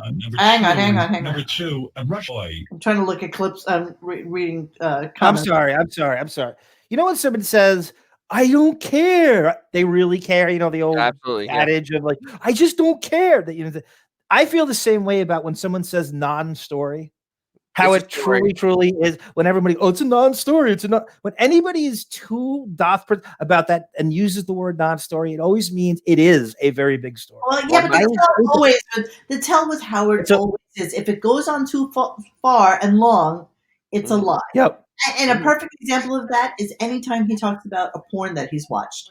There's a whole fucking backstory. There's like a beginning, a middle, and an end. There's a whole fucking scenario. It's way too long. He didn't jerk off to a fucking porn that day. He just decided to make something up that he thinks would appeal to, tougher dude who wants to be listening. The other tell is when he goes, "And you know." because that always precedes Fact of the matter is, Titanic lie. Yeah. Yeah. All right, I'm going to continue. It's a long clip. Are just super assholes because they know that the story has, I'm positive they know this story's horseshit. If I was at the Bridgehampton polo match where my girlfriend was, prove it. I wasn't anywhere near it. You know what happens with this stuff, which is such a pain in the ass? Like yesterday, they came to me, the press people from here, and if you ignore it, you almost hope like you could call them back and reason with them and say, I don't call but you anyone can't. back. You can't call back and reason with the columnists because they'll just print what you said, and it makes it a story. And, and by the way, I don't have to just my relationship with Gary. I was on the phone with Gary 4 or 5 times that day. In fact, I was trying to call Robin. I couldn't get through. Right, I have those messages. Yeah, and called Fred. I was trying to make sure that Gary's father had died and that there was a viewing. And he's laying out the feelers to see if it's safe to blow it off. He wants to know if they're not going. I just find it so interesting that this dude is so desperate for my attention. That's a sad thing to pick up. And it was an unfortunate situation. And the fact of the matter is, and I can see Gary standing there in his fucking Adidas tracksuit with his lip hanging down, with that with the raised eyebrows, furious, upset, and sad, which is all one face for him at the same fucking time. And by the way, so the funeral just happened, so Gary's back at fucking work, by the way. Your father just died. He's back at work. Well, they had a 2-week. That was a huge vacation. That was a vacation, Monique. That was coming back from a vacation. So I think they had 2 weeks and change off. What day was this? What day did that happen? What day of the week did the funeral happen? Or what days does this all transpire with Beefus getting hurt? Does anyone remember? I know there's pictures. Maybe D-List has something that she can reference. I remember it was very close to a weekend, Dennis. I think it was a Friday. I remember thinking she was in the Hamptons having a party. Yes. It was a weekend. It's also funny too. Picture the guests there, though. They're looking around the place to see. They see Fred. They see Artie. They see Sour Shoes trundle in with a 1975 Cadillac, and they're going, "Howard's really not. Gary, you've taken bullets for this guy. Howard's not here. What? How embarrassing is that for him? Yeah. It's so. It's just the mere act of you would expect the first thing, and he's so henpecked and so emasculated. He's fucking eating his food. He's got qualifying excuses ready for him, and that's, as they said, he deserves it, I guess. To not be upset about that. It's Gary's the worst. This is not the same time where she hurt her ankle at a restaurant wearing the full lambskin dress. Different time. I had that. I figured we'd save it for a $2,000 lambskin dress. I figured, right? That's different. I have that clip, but that was. I figured we save it for the Beth Strionic personality disorder show because there's like 30 of them. They're all made. They're all ready. And bring back D-List for that. That's a great. Absolutely. That's a great show. Gunga Din writes, and the day of Ben Stern's wake, it better be all hands on deck. No excuses will be accepted. Howard would make their lives miserable in hell for months if they blow that off. Au contraire, my friend. If they're invited. That's exactly they're right. They're not big enough. When the 100-year-old dies, nobody will be invited, and he'll have a quiet ceremony with just the family. Because let's be honest, when Ben dies, or the other way around, when Ray dies, Ben will surely follow. Slow death is a better one, Monique. He's going to have double. He's going to have back-to-back funerals with those two for sure. Absolutely. Slow death one ups us. He goes, no. Howard won't go to his own parents' funeral. Well, the big thing is that. The big thing is that Howard will definitely play the fucking martyr. He will play a martyr like no one's ever seen. It'll be horrible. He'll be morose. He'll be moody. But I'm telling you, they're both going to go within a very short time period. I say within 2 weeks. I was going to give him 6 months only because Ray is has the strength of a fucking oxen. But I do believe that they will go in short order. So he's going to have a very bad year this year. I think they're both going to go this year. Monique, I just want to lay this out. I know it's a long show, and if you're tired, Dennis, too, we can easily do a part 2 if you want, because we could just jump right back in. So you don't have to stop it. I'm just saying, don't feel that you have to play all Start of at these. 7:15 because of green beans. We're All on right. the long haul. Okay, shut up. We're at 2.5 hours. It was only 15 minutes late, but I like finishing this whole feeling of what we're doing. And yes, we can absolutely do another show on this. We can jump right back in. It would be the easiest show to just do. I mean, it is almost New Year's Eve, so I am kind of free after that. But we've gotten closer. Yeah, exactly. All right, let's finish. Hang on. Yeah, I did. I stayed with my girlfriend because it was already 7:30. Because she had injured herself. Yeah, I think the impression is that the viewing went on day and night. It was a 2-hour. So now it's already 7:30. So they're leaving to go to the funeral at 5:30. So 2 hours later, and he's still dealing with her fucking ankle. In Hampton's hospital, where fucking Howard Stern gets priority to any emergency room while Consuela is fucking dying with a bleeding fucking shoulder blade from Jorge stabbing her in a big fucking fight. What an image! Oh my god! Consuela's flipping on cat shit. Exactly. Yeah, fractured her foot and was in the hospital. Sorry to read, but The thing that bugs me out more about this today is that a stranger is now commenting on or speculating on our relationship. In position to defend our relationship. Because, well, enough said. Because you know what? The last thing I want to say is Howard and I spoke, if not every day between the time my father died and the day of the funeral, at least every other day. Mm-hmm. And the calls were just like, "Hey, bro, how you doing? Are you all right? Just checking up." Oh, that'll bring him back. No, it's private. That's between you and I. So you don't have to talk about should it. Even my point be is aware of that. It's your relationship. Exactly. That the point is that this story is a complete fabrication and a lie. And more Chauncey doesn't know anything about me. And again, Chauncey tries to throw me under the bus. So I never trusted the guy. And it's really creepy because no, the other Hampton's Howard. mentioned him the way you used to on the show. Guys, just so anybody who's in the chat right now, it's hard for me I can't click from, we use something called StreamYard to do this so that we can all do it together. And I can also play the clips from it. And so when we look at your chats, the chat comes through via StreamYard and not on Twitch. And unfortunately, when you send me a link on there, like Melvin just did, for Legacy for Salvatore Delabate's obituary, if you could just give us the date of that would be awesome, because I can't click on the link whilst I'm playing clips and running the board. It's kind of impossible. So I'm sorry for that. But hold on. Yeah, sorry. I clicked on it. Okay, so just give me the date and whatever. All right, so it was August 4th, 2006. He died. Yes. 2006. 2006. Okay. The viewing visitation Wednesday 2 to 4 and 7 to 9 p.m. Then the funeral mass the next day. So that's when that happened. They were going to the viewing on what day? Wednesday. So it's a Wednesday. So he's out in the Hamptons. They're off. They're off. They've been off already. He doesn't want to disrupt their flow and the routine he has. He says there's no way he's going to break that up and go to fucking Uniondale in August when it's 96 and perfect in the Hamptons. Cindy Lou, right? Turk. Okay. Sorry, I'm doing 17 fucking things at the same time. I didn't see that you did a 2006 thing 6 times. Why? I said the date. I said exactly when. We all figured. Cindy Lou who writes, Howard will develop a mysterious cough and will have a private funeral for his parents. Damn that, and blame COVID. But he can't invite anybody. And then Katie Aldana had a great line. She goes, Howard could meet his grandchild for the first time at the funeral. No, Angry Mo is not the best Mo. Stop that. No, Angry Mo is not a good Mo.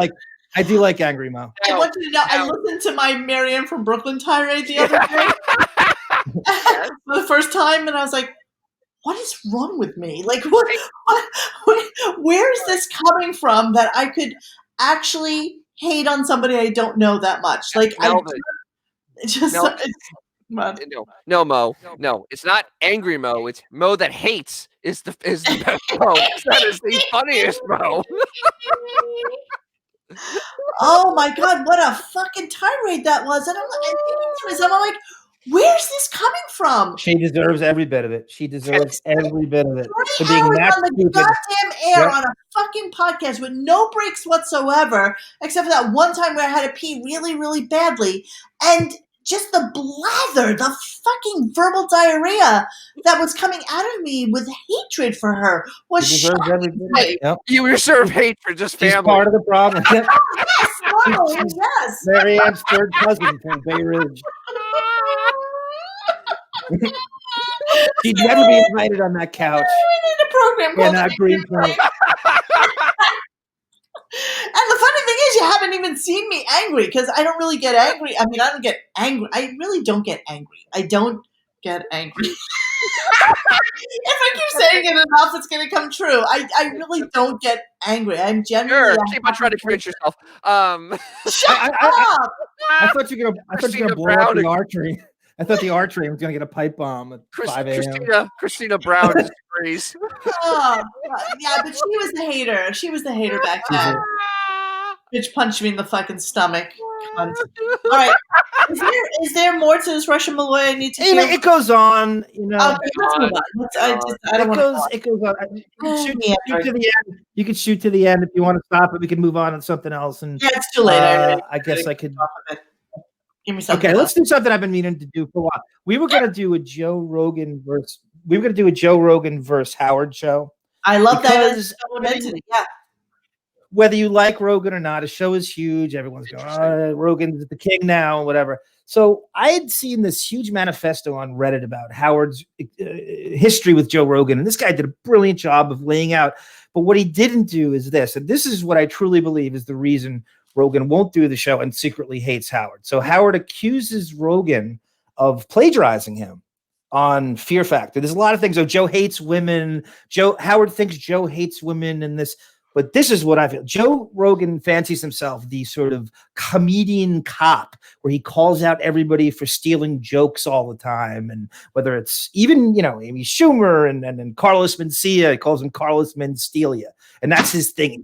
He's the comedy cop.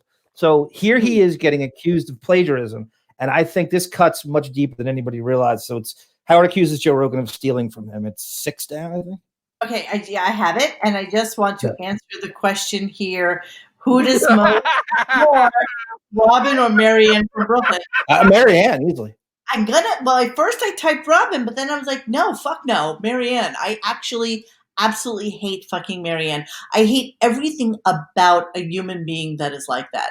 Like sycophantic adoration for somebody is fucking pathetic, and not only is it pathetic, but it makes her look, and she may be a smart woman. I doubt it highly, but she might be. No. It makes her look like a mewling, pathetic fucking pussy.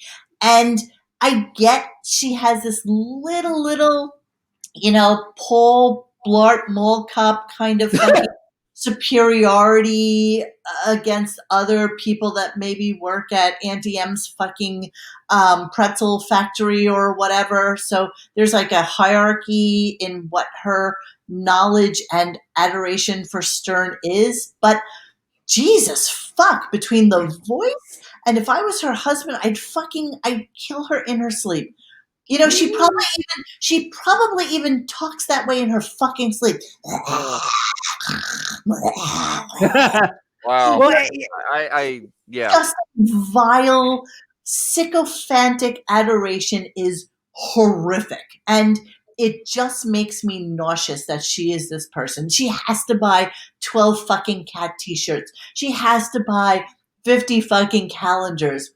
And everybody who follows her, like on Facebook and shit, they're all the same person. They are all the same fucking cat person that follows her. Like just pure adoration and jealousy. No, you're spot on. I mean, there really is something. No matter what you are, no matter what you are. No, I'm done. No, but no matter what you are, no matter what your intelligence is, it's so sullied and stymied. Remember, we had that psychologist on.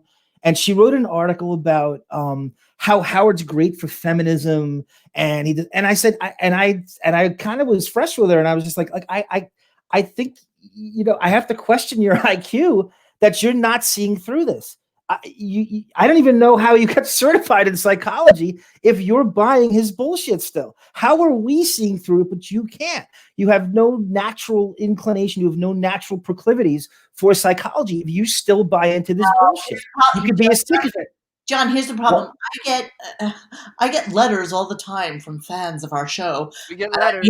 I mean this sincerely. I get emails from people all the time who say, "Oh my God, I fell into a whole fucking vortex of you guys' show." And You guys, you guys, like that. I never realized, what a phony he was until you guys, showed me the light. And I get this constantly, John. So yeah, I think that people don't know. They don't. But when you call yourself a super fan, and you should be listening to the show with the dog was, you should know all his tricks by now. To listen to the show as much as that broad claimed to, she should be, and she's psychologically acute, but she can't pick up on the most obvious signs that he is a total phony, lying piece of shit. Well, I mean, I just have I would question her entire IQ just off that. There's always one thing that makes you look like you're just not smart. None of them are videotaping the radio show when they're 17 or 18 years old for 4 fucking hours like many of us have. Okay? Nobody's doing that. The fandom is different. It's just different. So, actually the most comical thing of all of it is Bobo, an alleged fan who never listens to the show. That is literally that whole fucking fake whack pack bullshit in a nutshell. Because I don't know if Mariana even listens to the show. Probably doesn't. And we know that Bobo doesn't, right? Yeah, Bobo got caught. He actually doesn't because he has no idea what's going on the show when they take his fake calls. Time out. Sin Lu Hu, I was kidding when I said use guises. Obviously, you actually think I would speak like that. I was joking, silly Billy. You silly girl. Wow. I think everybody else got that I was kidding. I was joshing. I'm sorry, Dennis. Continue. I just found that funny. I believe I'm done now.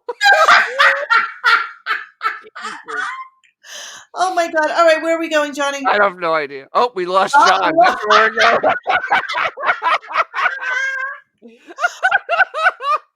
Here comes my troll lord again. Hang on. Oh, wait, hold on. Oh, there it is. It's breaking up. I had to do it. I can't go once, right? It had to be once. We had to wait till now to do it. Well, we're on you now, so I saw you. Did you really see me? I saw you in the park. I saw you. I saw you. You know what's so funny to me? I've never seen Howard outside, out and about. And I walk my dog every fucking morning in the park, and I've never once seen him. Not once. Never, ever, ever, ever. And I'll go next time too. I'll take like a 3-mile stroll with puppers, and never. He does not. He has that protocol. The doorman comes out, coast is clear. Come out. He runs in, and they got a whole system going. How are you never ran into? You're not far from him. So you never saw him. So you never saw him sitting and playing chess in the park. And I walk past the chess house all the time. It makes no sense. Every day. You should have one sighting. Beth, something. Yeah. Okay. Where are we going, Jenny? Rogan, right? So we were at Rogan.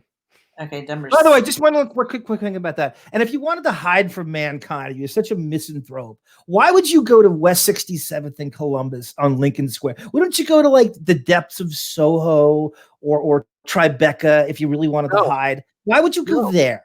Because he is a proud pelican that wants to show off that he's actually show up as marble. Exactly. You're down in Soho. You don't know if that loft you're going into is 5,000 square feet or 100 square feet. He needs people to know that he has made it and he is in a building where it fucking matters. That's it. End of story. That's how he is with everything that he owns in terms of real estate. It's all fucking show. It's all show. Right. Howard accused Joe Rogan of stealing from him. Here we go. He was so much Fear Factory, so we've been ripped off again. Big time. I saw the promo, and I knew that. I meant to mention that yesterday. What was up on that? 90-minute show, you know, In Vegas. They're in Vegas. They're climbing up the side of the building. Okay, they're doing the whole thing in Vegas. The winner wins $50,000. Yeah. Now they go to the blackjack table. Oh. Okay. They put it all on a blackjack Well, game? they take $25,000. The person gets to keep $25,000 going on one single hand of blackjack. Yeah. Wasn't Joe sitting next to me drunk when? Yes, he was there. Was it Howard? It was so unbelievable. It's really loud. The It's hurting my first hand was ears. a push, and then the second hand he lost. But it's just just like the dealer's mic and the dealer's interacting, and Joe's sitting on the side. You know, Joe's you. They're playing the zombie song when we just. Yeah, I know it's painful. Yeah, I saw some of Joe's reaction. I was like, oh, I think that was the same reaction he had that night. Yeah, you know what? That's exactly what I was thinking. What was his reaction? It was just like he you know, when the person lost, he couldn't believe it. It's like Yeah, it was the facial expression. It was the same look he had that night we did it. Yeah. Well. Wow. Joe. Thanks, Joe. You know what? That's what you get for inviting him. Yeah, no more Joe Rogan in Vegas. Didn't he write you a note saying he wants to come up and do it again? Or is that Jimmy and Adam? I didn't get a note from any of those guys. No, you don't even remember. Somebody said they want to come to Vegas to do it again. Was it Adam? I don't remember. I do. How do you not remember? You're the guy who brought me that. I genuinely don't remember. Hey, Johnny, you're on the air. Yo, morning, Howard. Hey, John. Hey, listen, I want to thank you for inventing breathing, man. I think everybody ripped that off, too. Oh, come on. I was the first one to breathe. I know it. I've been breathing my whole life, and now everybody's doing it. The whole human race. What other shows did you see doing a single-handed blackjack for that kind of money? Where'd you see that before us? It gets a little much at times. No, but where did you see it on a television show before we did it? John, you know what the problem is for us? We work so hard coming up with new ideas and doing wild things for you guys. God. That it is kind of shocking to see a lot of television outright take from the show. And Fear Factor had their thing. The guy had already won. He went through several stunts to win his $50,000. Now they're saying, oh, you got to put part of it on a one-handed blackjack. Why would they do that? I do have to tell you this, though. I mean, when I saw that, thing with the. I think we lost Johnny again. We lost Johnny again. It's 2 out of 3. One more. That's okay. But the thing is that this is how they led the show, because that's the theme, the opening theme playing in the fucking background, and this is how he's leading the show. He's trying to get ahead of it to try to say that he created this. That's all he is doing at this point. How is it possible that somebody would actually think about putting all the money on one fucking bet? Like James Bond didn't do that 17,000 fucking times. Exactly. 007. It's so unoriginal. It is so fucking unoriginal. This is 2003 too. I mean, it's bets on Casino Cinema, ripping them off, right? Isn't that really the gist pretty much? of that Yeah. show? And like you said, Dennis, I got back on. I had to reset. I just started the internet again just to get a new, stronger whatever. Like it's going to work. Yeah, sure. He starts the show with it, so he's so bothered by it. He can't even let the zombie bullshit play out, and he has to comment on Rogan ripping him off. And it's such a stupid accusation. It's such a petty derivative nothing. It is absolutely such. It is beyond petty. I mean, you think about what the fuck he has ripped off from other people, and that he's going to fucking pick on Fear Factor because they're making somebody gamble part of their winnings. I mean, that is fucking insane. I mean, he basically stole as much as he could from Steve Dahl, and now he's going around and they played a card game, and then Gary, the fucking monkey, chiming in with the little fucking dog going, "Isn't that right? Isn't that right?" What the fuck? I mean, seriously, he couldn't wait to give him that. He couldn't wait to pile on and tell him that. It is so unbelievable. I mean, Rogan at least got the last laugh. I mean, at least we can feel happy that he got the last laugh. So he hasn't been on since, by the way. Nope, so I looked absolutely up not. and kind of everyone's like, My God, you're so right. He has not been on since. Didn't Howard steal from Hollywood Squares, Jeopardy, Ben Wheel of Stein's Fortune? money? Yeah, Ben of course. Stein's Ben Stein's money. Of course he Yeah. did. He steals from me, guys. When I'm on hold, and I'll play you that next. Name that He tune. steals from me. Name that. He fucking stole. Name that tune. Let's play. What do you want to play, John? He stole from Okay, you. so this is just who would steal from me? So McDowell's would. So this is this is. So this is. I want you to know, Richie Wilson apologized to me profusely for that. Let's just say. So Mark Hamill. Shit. So it's in the second batch of clips I gave you. Okay, it's the shorter one. It's so let me just set this up. I have to. So I called it. This is the last time I called in for one. So I'd called in like 6 times before. It went pretty well. I'd gone on with Al Michaels, the Baldwin brothers, and I call in now. I have this stuff on Mark Hamill. I saw Mark Hamill on fucking Later with Greg Kinnear at like 1:45 in the morning. Wow. David Alan Grier was co-hosting for him, so they had this rotating host. Mark Hamill did this perfect, spot-on, hilarious impression of Harrison Ford. He had some dirt about his car accident or something. So I had this whole bullet points, and I'm spitting it out to Stuttering John, who screened the call. John wrote this out on the monitor. They put me on hold. I'm armed from, I don't even know if I used it. It was Long Island. They don't say the L. It didn't matter where I was from. So I'm waiting to get on. And this whole thing, Howard goes on to steal my entire transcript and notes about Harrison Ford, and he almost bases the whole interview on it. I just put the Harrison Ford up part, but there was a car accident thing I told John, and he's taking my entire bullet points I gave to John and not putting me on while I'm on hold listening to this. My whole thing. And tell me what it's called while you continue talking so I can find it. Mark Howard Steele. Let me go to the shit. It's the second batch of. Yeah, Howard uses the Force. No, nice. It's Howard steals my Mark Hamill comments and questions. It is the clip. It was the batch of 5 that I sent you that had.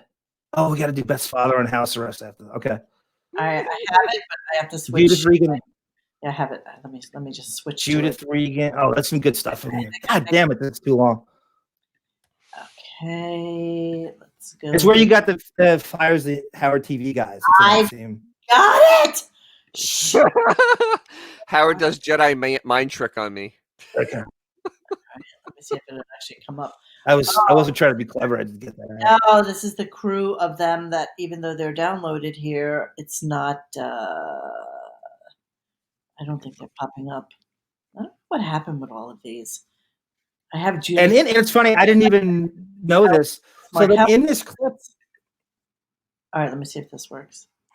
No, it's so weird. It pops up, and then it doesn't. No, I don't. Unless you can throw it onto the. I sent you a SoundCloud of it too. Okay. Just in case. Yeah, thank you. All right, just chat, guys, and let me look. Oh, so we're openly chat on this. Okay. So in this as well, Dennis, you'll love to know that. So Mark Hamill busts Howard. You love it because it's Gary Shandling.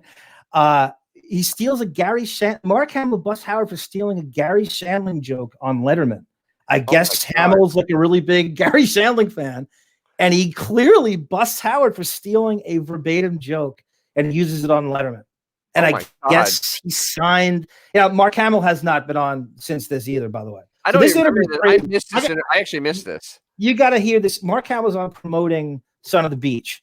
So he plays a character on there, and he's so horrible to him. He's telling him he's being passive aggressive, telling him he's washed up. He makes fun of the accident he got into. And Mark Hamill's kind of not having. He's very prickly during this, and you can feel it throughout the whole thing. Yep. Meanwhile, Mark Hamill will go down in history as being in one of the best franchises in movie history.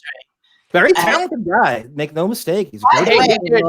Huge voice. Yes, I was going to bring it up. He did the Joker in the Batman animated series. I mean, that could have been an entire career just doing that. He does many things, not just Joker, but that's huge the most voiceover star. All right, here we go. Howard steals my Mark Hamill comments. Here we go.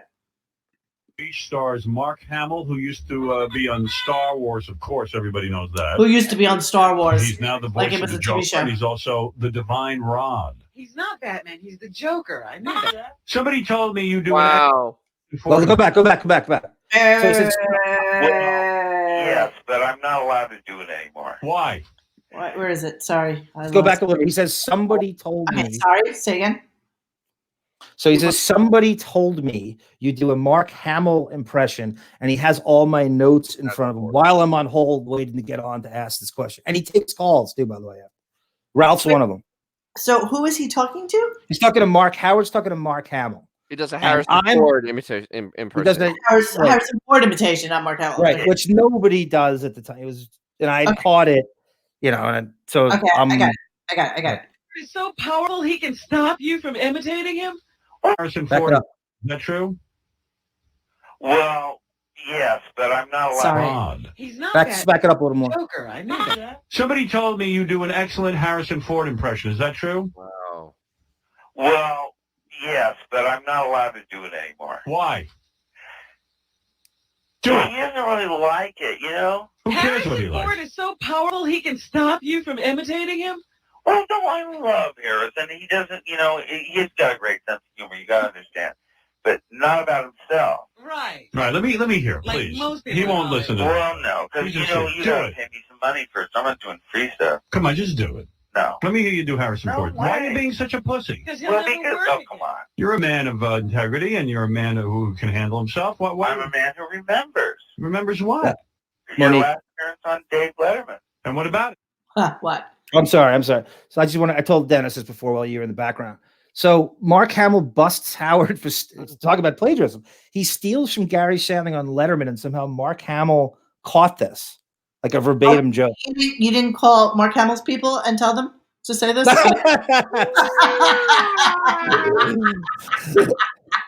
I wish I caught it. That would have been funny. All right, yes, this is what we're coming to right now. You heard him on Letterman. Here we go. Got it. What'd you think? My last appearance on Dave Letterman. What did I think of it? Yeah, do you remember your Gary Shandling joke? No. Oh. What was my Gary Shandling joke? Well, you stole your Shandling joke, didn't you? What was the joke? You inscribed a book for my son, putting down Gary for the very joke you stole. What? Describe this to me, because if I plagiarize something, I want to know. No, you have to pay me some money first. What are you talking about? I think he's become the divine rod. Yeah, you know what? Are you still in character?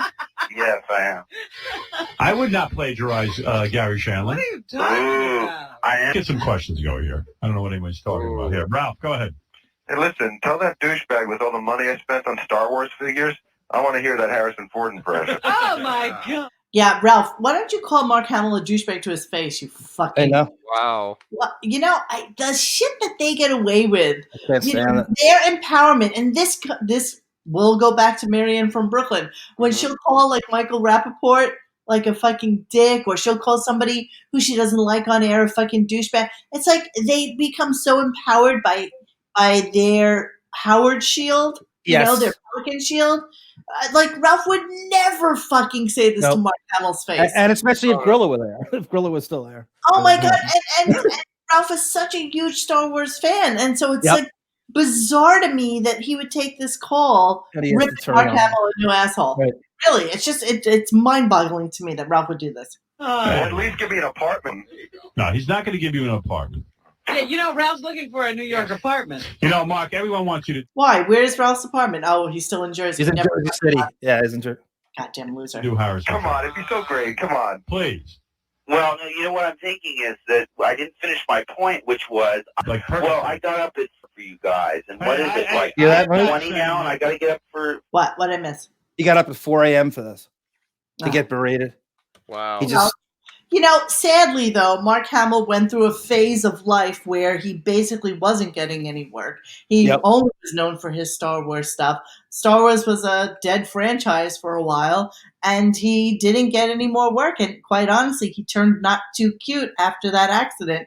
Yep. So that was kind of rough. Yeah, it was rough. So he wasn't really marketable as an actor. And I guess that was probably a definite low point in his career. So, yeah, what choice did he have? But I don't even know what he was fucking promoting, to be honest with you.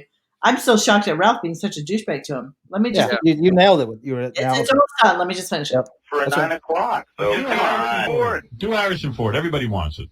Well, I'll do it when I'm in studio. It's too subtle. And it's not very good either. I'm sure it's great. Yes, it is. It's great. Sure it's great. Have you seen it, Howard? No. I just heard about it. Mike, you're on the air. He just heard about it. Fantastic. Oh, God. I'm Strikes Back. It's tonight at 10 o'clock. Seething on hold right now. On the FX. What? I'm seething on hold right now. You know the move where you take the landline and you just bash it against the whatever hard surface? That's what I did. I think I don't know if I broke the phone, but I was seething. Holy shit! I can't even imagine. This is ridiculous. It wasn't just that. I just put that. That's just one of the things. I just put that because I wanted to make it brief. And it went. It was brief. I didn't even care. I didn't even care if he, why would you? Never mind. God. Why would you steal it like that? Because he's it's just so. asshole. That's how petty he is. That's how petty he is. That's how he runs the fucking show. For the one of you who he did that to, there are tens of thousands of others that he has done that to over the course. I know. That's really the bottom line, right? I mean, that's right. That's symptomatic of war. It can't be just me, right? Exactly. That's what the screener is there for. All right, where do you want to go now? Oh my! I'm on that second. I'm on that part 2 thing. So we can actually bang this out and be done before 11 if you can actually. We definitely should do a part 2 of this because there's too many good things to leave out. I think we should do Stuttering John. Has always had that thing where he says Howard got him popcorn for Christmas. Okay, it's always come from John. We've never heard Howard involved in this in any way, shape. People don't believe John or whatever. So here's John, and they're talking right the show before the Christmas break. John tells Howard he got him popcorn for Christmas, and you can connect this completely to the divorce where he thinks he's going to lose marbles. He stops giving bonuses to his staff. It's the bottom, second to last one. I got it. I have a favorite gift from you and a least favorite gift. All right, what was your favorite? I know what his least favorite gift was. What was your least? Don't be mad at me. I'm not mad. You gave me a check for like $1,000. That was great. At least that's easy. This one's great. Yeah. After 2 straight years, you gave me a check for $1,000, check for $1,500. The following year, you gave me this. He gave him a check, so it means it came out of his own pocket, right? That's this is right. Buckwald, yeah. Right. Buckwald right now. And it had like a name on it. Right. And there was 3 different kind of popcorns in it. Yeah. And I remember getting it and sticking my hand in it. There was a check on the box. This is just how he wraps your check. Where's my check? Come back with the year I was under a lot of stress. Oh, my goodness. I ruined the popcorn. I forgot about the popcorn yet. No. They all can't be winners, can they? That's funny because I can see John like going through the fucking tin looking for the goddamn check. Yeah. Oh, absolutely. He got it for him. Hey, John still has that popcorn tin, by the way. He actually put it on Twitter. Oh my God. Judy Boboody wanted us to ask you, Arm, is this the first time when you realized that the show sucked? Yeah, I think, you know what? I think that was my first bit of like tremendous anger towards him in the show, realizing how, just what a huckster he was and just what a piece of shit serial lying con man. That was just, I wasn't totally convinced yet. That was just happened to me. I still listen all the time. That's the last time I was so turned off to calling again that I hadn't touched that phone for years. Because you just think that's going to happen every time you call. Why would you call again if that happened? What would possibly, you know what I mean? That would just suck the life out of you. Why give any more information to them right. without you to get some credit for it? Gunk did. Right. Howard took Arm's innocence that day. I should sing End of the Innocence. All right, so I'm gonna have to sing End of the Innocence at the end. Okay, so we got to do this because I can't risk that we won't hear it. So this is I was proud of finding this one. So Beth's father is knee deep in house arrest. Howard's now out. This is the second batch of this is part 2. So this is the second. Howard's talked about Beth or brothers or mom. The father never comes up. He's currently on house arrest. You can document it to the period of the thing and shows. Bobo calls in and kind of, I don't want to say blindsided, but he asks him about Beth's dad and listen to Howard lie his way out of this, knowing full well what his dad's deal is. It completely lines up, and he doesn't know why he hasn't met him yet. Okay, here we go. Beth's father on house arrest. Well, that's beautiful. Let's go to Bobo. Bobo, you're on the air. Howard. Hey. Listen, I don't know if you've seen in Saturday's paper while you were away, on Newsday, it said stripper wants to even scores. Hey, Howard. Yeah. I got one question. During the past 2 years, you've been dating Beth. How come you never met Beth's father? You know, I'm supposed to be meeting him soon. He never comes to New York. You've never visited her family? No, I would go. She hasn't gone back. I told her I'd go with her. I meet her mother all the time. Her mother's in town now. I saw her. Mm-hmm. I know you always mention that. Yeah. I know her brothers. I know everyone in the family. Except Dad. Except the dad. Mm. You're not her father, are you, Bobo? I wish I was. Are you? Right. I tell you, man, that's great, man. When you have someone like that, and as beautiful as she is, to go to score, they get you out of there. That was nice. That's the best. Like, who would even care? Oh, really? Am I losing my mind that Bobo today sounds stupider than he did back then? Well, the act is getting to make him dumber. That's the whole that's his whole thing now. His shtick for the show is to be really stupid and act really. This is unknowingly a great phone call. This is unknowingly like a brilliant phone call, like a question you'd no idea. But this is like the best call he's ever made. That's probably true. Wait. So my question though is, you're dating a girl for 2 years and you still haven't met or been to her home? They say that in this. Yes. But so weird. Now, the question is, do you think that Howard didn't know that the father was under house arrest? He did. He knew. No, he absolutely had to know. Let's think about it for a second. No, he did. Why? But why? Why couldn't it just be? There's no way Monique has seen each other for 2 years. That didn't come up. There's no way. All right. There's no way it doesn't. Who come has up ever dated? Why can't it be that my dad just, doesn't really No. I'm just All asking. right. No. You have to remember, you're dealing with gold digger extraordinaire. So yes, gold digger extraordinaire sees Mr. Moneybags to help with Daddy's defense because Daddy was up for a lot of felonies, and for him to only get house arrest was pretty fucking impressive. Because they're only dating each other 2 years. Do you know how it was longer than 2 years. 2 years. How long a case takes like that to go through the fucking court system? Seriously, like years. That was the finale, Monique. It had been verdict. The verdict had been levied already. So he's on house arrest. It can't be that Howard is funding something when he's only with his girlfriend a couple of years, because the father's been going through this probably before Beth met him. Seriously, because it takes years for that. The initial crime did, but the house arrest itself, he is currently on house arrest. It's completely fits in. Hang on, work with me with this. You're Beth, right?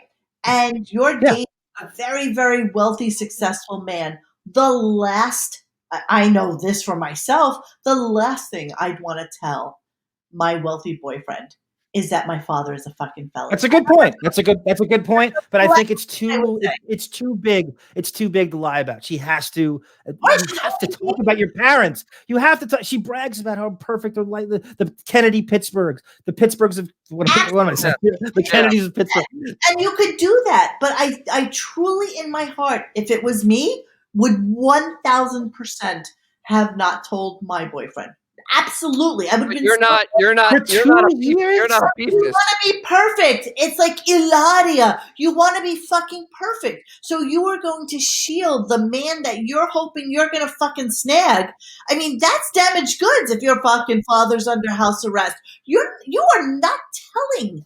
You are not telling your boyfriend this. I don't know if anybody agrees with me in the chat here, but I am telling you. You have a good argument. I think we're never going to know. Because you're dealing with two serial liars. You're dealing with two serial liars. Thank you, Melvin. I agree with Mo. It never came out. Horse isn't going to rock the boat, baby, and bring this up. I mean, Baldwin just found out he married a white girl named Hillary. It's true. People hide that shit. It's not. It's not something that you would tell your boyfriend. Sorry, it's just not. Especially if you're trying to bag the fucking big one. There's no fucking way you tell him that your father's a felon. No way. But also, Howard's going to make no effort to meet her parents. It's not like he's going to push to go to Pittsburgh. That would help. That would help your argument. You have a great point. I don't know what the truth is. Like I said, you're dealing with two serial liars, a grifter, huckster, con man. Serial liars. That's the other problem. They're both. Yes, Luhu, I agree. You got to tell him sometime. I agree. But when this call was taking place, I can promise you that he didn't know. And maybe he knew down the line, and she may not have even told him the whole truth either. You know what I mean? It's just one of those fucking things that I would love to hear it. It's kind of, but then Monique, he's talking to her brothers. He invited them to his New Year's party. That would come up. It would have to come up. It would have to be that the brothers are saying to him, "Family sticks together." No fucking way. It's almost like if I hate to even say this, I know God's going to strike me down, but it's kind of like when you're a kid, maybe you're like 7 or 8, and you have the friend who has like the retarded brother, and you know that your friend is never going to tell you about the retarded brother because of the fear that you won't like them if you tell them about like fucked up things that are going on in their family. Right. And it's fucking true, you guys. I don't care what you say. You have a very valid argument. I'm not going to say you have to be wrong. My point is, we're just never going to know because you're dealing with 2 serial liars, and I don't know who's telling the truth. But that's always at the crux of the argument is they're both serial liars. Beefus is a serial liar. Howard is a serial liar. I will give you that 1,000%. I think she sold him a line of fucking goods, and he fed it to us, and he believed it as long as the fucking. He helped embellish it too, though. The whole thing. The Kennedys of the Kennedys of Pittsburgh, really? He wouldn't know this if she didn't say it. He wouldn't. Monique, and I know you can lie about this, but I also cares have here? clips of this, and I think it might even be in this. He thought the mom had visited them in the city 3 times, and what mother travels without their husband at that point? Come on. If your parents are that close and they traveled to visit their daughter, you really think the dad's not accompanying her? Okay, 2 things. Okay, my mother. They're not going. He's not going to New York City alone. Regardless of where I lived, my mother loved coming and spending a fucking weekend with me. That's your mom. We would, exactly. I mean, it can't be universal. A mom from Ohio would love to come see her daughter in the big city, go to a Broadway show. Her husband probably fucking hates going to shows. You know, they get all grumpily when they get old. They don't want to fucking leave their homes. It happens, guys. I really am not going to You're really on a stretch on this. You always go on these stretches. It's a good. Try to prove your point. You go on these stretches. I think we staunchly believe our side. She's entitled to. I know, but she goes on these crazy. Because one person does it, everybody does it. It's one person does it, everybody does it. No. Serial liars. I am only looking at it as the one person on here with a fucking vagina. Okay, so good for you. I'm a girl, and I'm with a very wealthy man, and I don't want to hurt my fucking chances. And full stop, guys. Full fucking stop. That's where I am 2 years into a relationship with a guy that has fucking kids who he still has to go see. He probably has to go see them on the fucking weekends. He probably leaves her alone still. It's 2 years in. It's not 10 years in. It's 2 years in. So I'm cutting her a little fucking slack on this one and saying that she's embarrassed and that she did not tell him. That's all. That's my final thought on this. You could play the rest of it. It's not too long. And then I guess we could wrap up with the because you're on the same page. We'll wrap up with the Judith Regan cheating with Howard. Oh yeah, So what's the story? Well, I got more footage of this. It's them fooling around on the base. It is the weirdest thing to say that nothing went on is so ridiculous. There's no doubt. While Allison's upstairs. Wait, didn't what's his face that Ian Halperin say something about Judith and Howard? He might have said it to you. I didn't. I got to go back. I might have said it to you. All right, I didn't hear it. Let me play this and see if I can find text or anything. Let me see. It might have been on the phone. It might have been on the phone, and I'm sure he said something about Judith and Howard having a little something. About Judith, she used to come over and edit my book and stuff. She'd come over to my house, and I was married and everything. We would sit next to each other working, and then she would say. By the way, Judith will also say to you that her and Ratzo wrote 95% of the book. Of course. Yes. And how I'd love to hear I'd love to hear a candid, long interview with her. God, totally so. Yeah, absolutely. Perfect guest. Pencil and stuff, and she would start fondling the pencil and show me her technique, and I went, God damn, I bet you're good in the sack. Then she told me some of her sexcapades. Very interesting stuff. Very interesting stuff. And then one time, this is the God's honest truth, and I've never told this anywhere. It's called vetting a book. When I finished writing my book, this was my second book. You have to go in front of a board of lawyers, and they read through the book, and they question you on everything to see if it's all on the up and up. On the up. It's called. I think that's what it's called. Vetting the book. Vetting the book. I'm sitting there, bored out of my mind, answering these lawyers' questions. All of a sudden, I feel cold on my back. Judith slips an ice cube right in my butt. right during the thing, like pushed it down my pants. And I was like, oh my friggin' God. She's ready to go. Do you think she's like flirting with you? Like flirting with you? Oh, please. Yeah, Judith is a party back then, by the way. Oh, big time. Obviously, yeah. Judith She's is such a Sex and the City character. Absolutely. She'd be so good on that. She'd be such a perfect thing to base your character on with her. Absolutely. I mean, Publisher. She respected my wife and everything, and would never. The Ice Cube thing was just like to freak me out. She respected my wife, and she would never go there. Right. Did you hear that? So yeah, she's yeah, upstairs. I would never go there. Why wouldn't he say I would never go there? She respected my wife. So is this in the locked? Is this in the locked basement with the padlocks? Yeah, there's on more the to this though. Then Judith, they get Judith. I think it's Langford, and they get an interview with her. It might be Lisa G, and she tells her side of it, which is close to his, but she goes much further. With you could let that play on. I think he goes further too. Okay. And I tell you the truth, it was nice. Here's what's great about Judith. I don't know. Bang you, wouldn't you? See, once you said in your No, I'm too old to bang me. you know what said in your single life that you had banged someone older than you. I thought for sure it was her. No, never banged her. I bet it is. You writing a book? No, she talked about sex a hell of a lot. When Howard says that he hit her, She's good at oral because when she was showing me how to do oral on a pencil, It looked good. she so knows what she's doing. she's a funny lady. She's in the halls of Congress, everywhere that Stern fans gather. Does Howard Stern really have a small penis? Howard says he does. Publisher Judith Regan says otherwise. On her radio show, Rin told Mike Dempster she found out when she and Howard were editing Private Parts. Well, he said he doesn't masturbate to thoughts of Beth. He masturbates to thoughts of other women. You know he does. Every man does. So you think you come up with his Now Rolodex? lie. I do. I think my touching his penis with the eraser side of the pencil. Oh, I'm sure he does. He's a steel trap. He used to have these, I thought, like, he would show me. He had erections, right? He didn't pull it out, but he would, like, show it to me. And I'd look and think, is that real, or is he stuffing his pants? So one day, I was the editor and, working with him on the book. One day, I took my pencil and I poked it with the eraser, and I was like, oh my God, it's alive.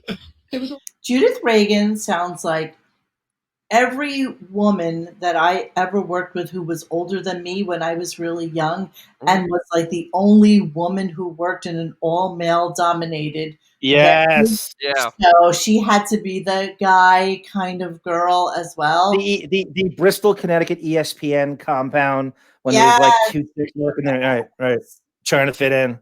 Yes, that's who Judith fucking Regan is. That's who she is to me. So yeah, so she poked his fucking hard. So he would get hard-ons all the time. It goes on, and they were editing the book, and nothing went on. This is going on. Allison's upstairs. So Monique, you're writing a book, or you're a publisher, or you're Allison, and your husband's downstairs getting his dick poked with a number 2 pencil, Ticonderoga style. You're fine with this. You're threat. You're fine with this. You're cool with what's going on. And this woman is no. I'm not even grasping the why isn't Howard over at like in the city or something like that. You know what I mean? They're in Old Westbury. Yeah, at this point. Judith also live in Long Island, so it's easy for her to like swing by. Probably. But I mean, this story, it's so ridiculous. Them trying to dance around that. She at least gave him a blowjob. I mean, obviously, it's pretty obvious that at least that happened, and it's in that locked room. In that locked room. What? Yep. Yeah. I mean, you're right. Because what? With Java. With Java. Java, the black lab. Java, the black lab. Left for dead. All right, let me finish the clip real quick. It was real. And by the way, he did not suffer from microphallus. A lie. Yeah, a lie. People have long suspected he's lying. Yeah. Howard Stern does not have a small penis. And you can hear Judith Regan. Oh, fuck off, Judith. Wow. I have nothing else to say about that. Wow. So, but what? Remember her with the Bernard Carrick and that whole scandal that went through New York? She was a home wrecker with him at the time. So that's kind of her thing, is to have these sort of write a book with a vulnerable, rich, whatever local celebrity in New York, and then just she's famously not married, and then just home wreck her way from from Crown Heights to the Upper West Side. She sounds a bit weirdly lesbianic to me. Yeah, she got the husky, right? The Demi Moore fucking voice. It's just really annoying. She's really annoying. I guess. Speaking of annoying, you want to end with this? This is quick. So Dennis is obsessed with this clip. This is a video. I don't know if you can play it. If you can't, we'll end right now. Howard gets slapped a yarmulke by Jamie Presley, and this video I feel put him on a life of plastic surgeries and God knows what, Botox. I think he was completely flattened by this comment. And this slap the yarmulke thing, Howard had called back to it for years. He couldn't get it out of his plug head. All right. On the first page, it's like... I got it all queued up. Okay. Hang on, sirs. Tiger Lily, does she drive a Subaru?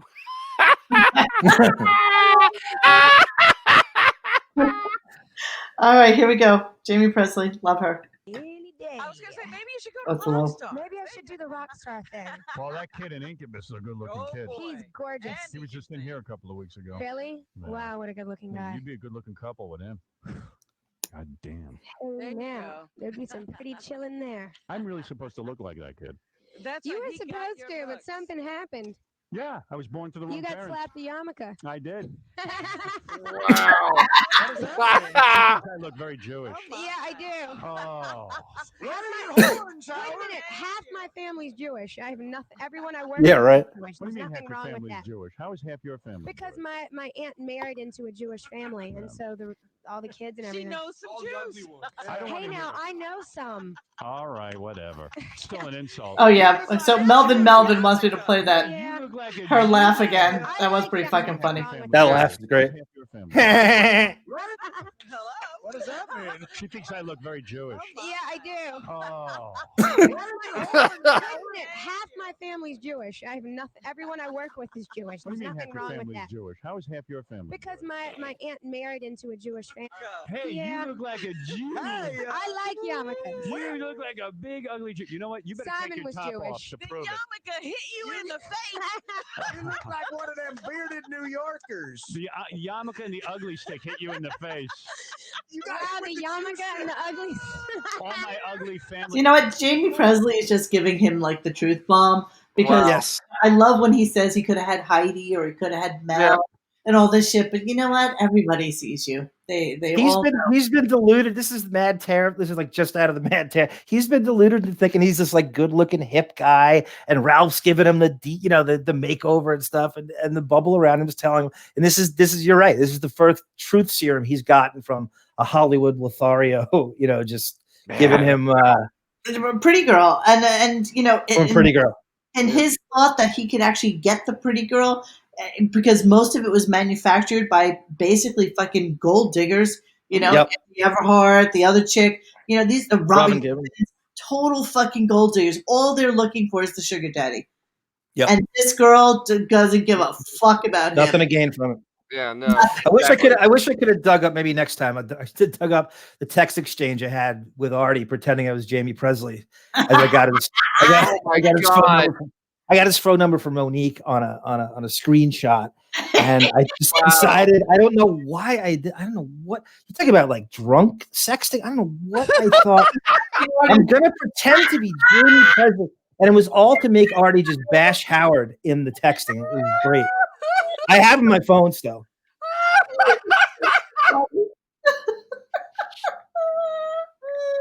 Oh my god! He called me the next day, and is pretty good. I gotta produce those for next show. Earth Angel, I miss you guys being on YouTube. I hate Twitch. Yeah, you know what? I'm sorry. We have to just deal with it for a little while. And you guys could help me if you could go to Radio Gunk Misc, MISC, and that's our new YouTube channel. And maybe one day we'll try doing a live show on there, but I don't even have like 1,000 subscribers on there right now. So it's like, and I don't want to get killed again. And, we play all these clips and shit. And it's just, it just worries me to blame Deborah Stern. Blame Deborah Stern and Grandpa Howard for not wanting to own the world's oldest teenager, for not wanting to admit he's a grandpa. That's what did it, without a doubt.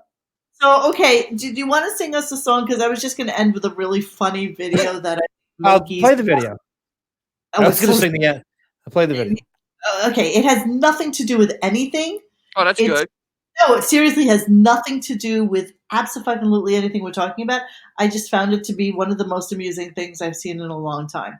So there's a television station in Albania, and and they came up with an amazing way to get viewers to their station. So no talkie. So this is Albanian TV, and I'm just going to throw this out to all the guys out there that this is the reason why you would want to live in Albania. All right, here we go.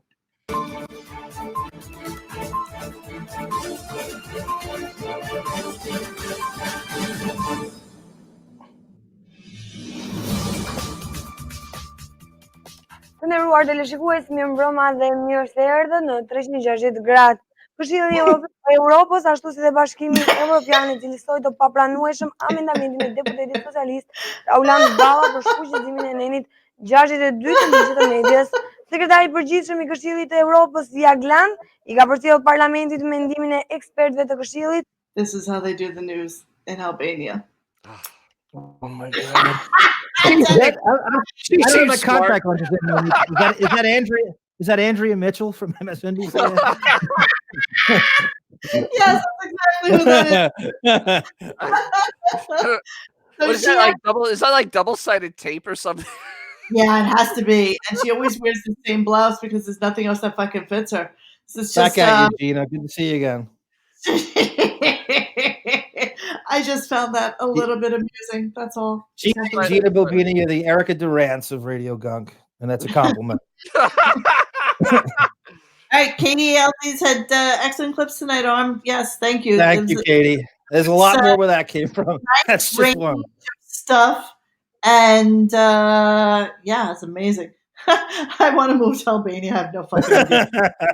Doesn't matter. Nothing happens in Albania. Exactly. All right, so Johnny, you wanted to sing us a song?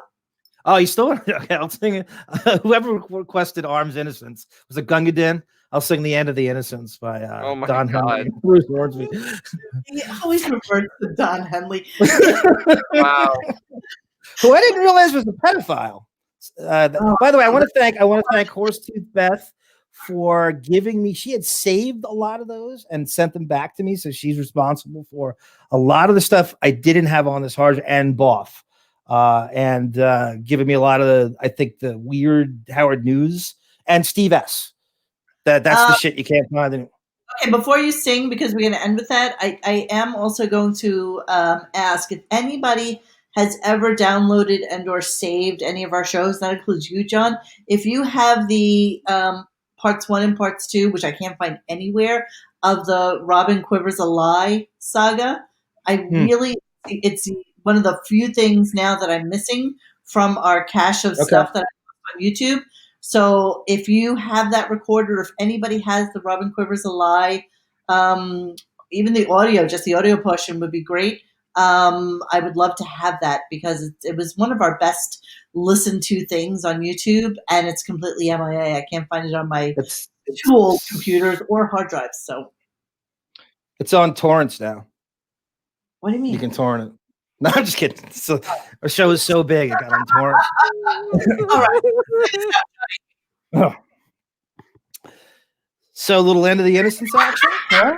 Wow. I swore you were going to do something from like would have been like in Wonder Woman, like so the beginning is the end. Wonder Woman, the entire world is waiting for you, and the power that you do stops a bullet cold, and the world is waiting for you. Remember when the days were long and rode beneath the deep blue sky? I didn't have a care in the world with mommy and daddy standing by. Happily ever after fails, and we've been poisoned by these fairy tales. The lawyers dream up all details since Howard had to lie. Oh, I know a place where we can go, still untouched by men. We'll sit and watch the clouds roll by and the tall grass waves in the wind. You can lay your head back on the ground, let your hair fall all around me. Offer up your best defense. This is the end. This is the end of the innocence. Woo! Thank you, Johnny. That's actually, I have to say that it's a great song. I will not goof on that. So I think it's a phenomenal song, well written, and it is very applicable today. It is indeed. So, okay, I want to wish everybody a very, very, very, very happy New Year. It has to be better than this year. It just has to be. And listen, there was a lot of highs and a lot of lows in this year, but mostly lows. And I just want to thank everybody for, being our friend and our internet family, and just hanging with us. And that's all we can ask of you. Our faceless, beautiful, wonderful people, the good, the bad, and the ugly of you all. Rest in peace, Leslie West. Yeah. Thank God it wasn't Billy West. All right. So good night, everybody. Have a wonderful and amazing Happy New Year. And I would love to do the review show of the Pelican Brief. I definitely want to do something with that again. And next week we're going to do a show about Mark Harris. Mark Harris, which will just give me something phenomenal. So take care. Have a wonderful weekend. Have a great New Year's, boys. Have a great New Year's. And speak to you anon. Okay. Thank you, everyone. Great job, chat. Great. Good night. Thank you. Okay.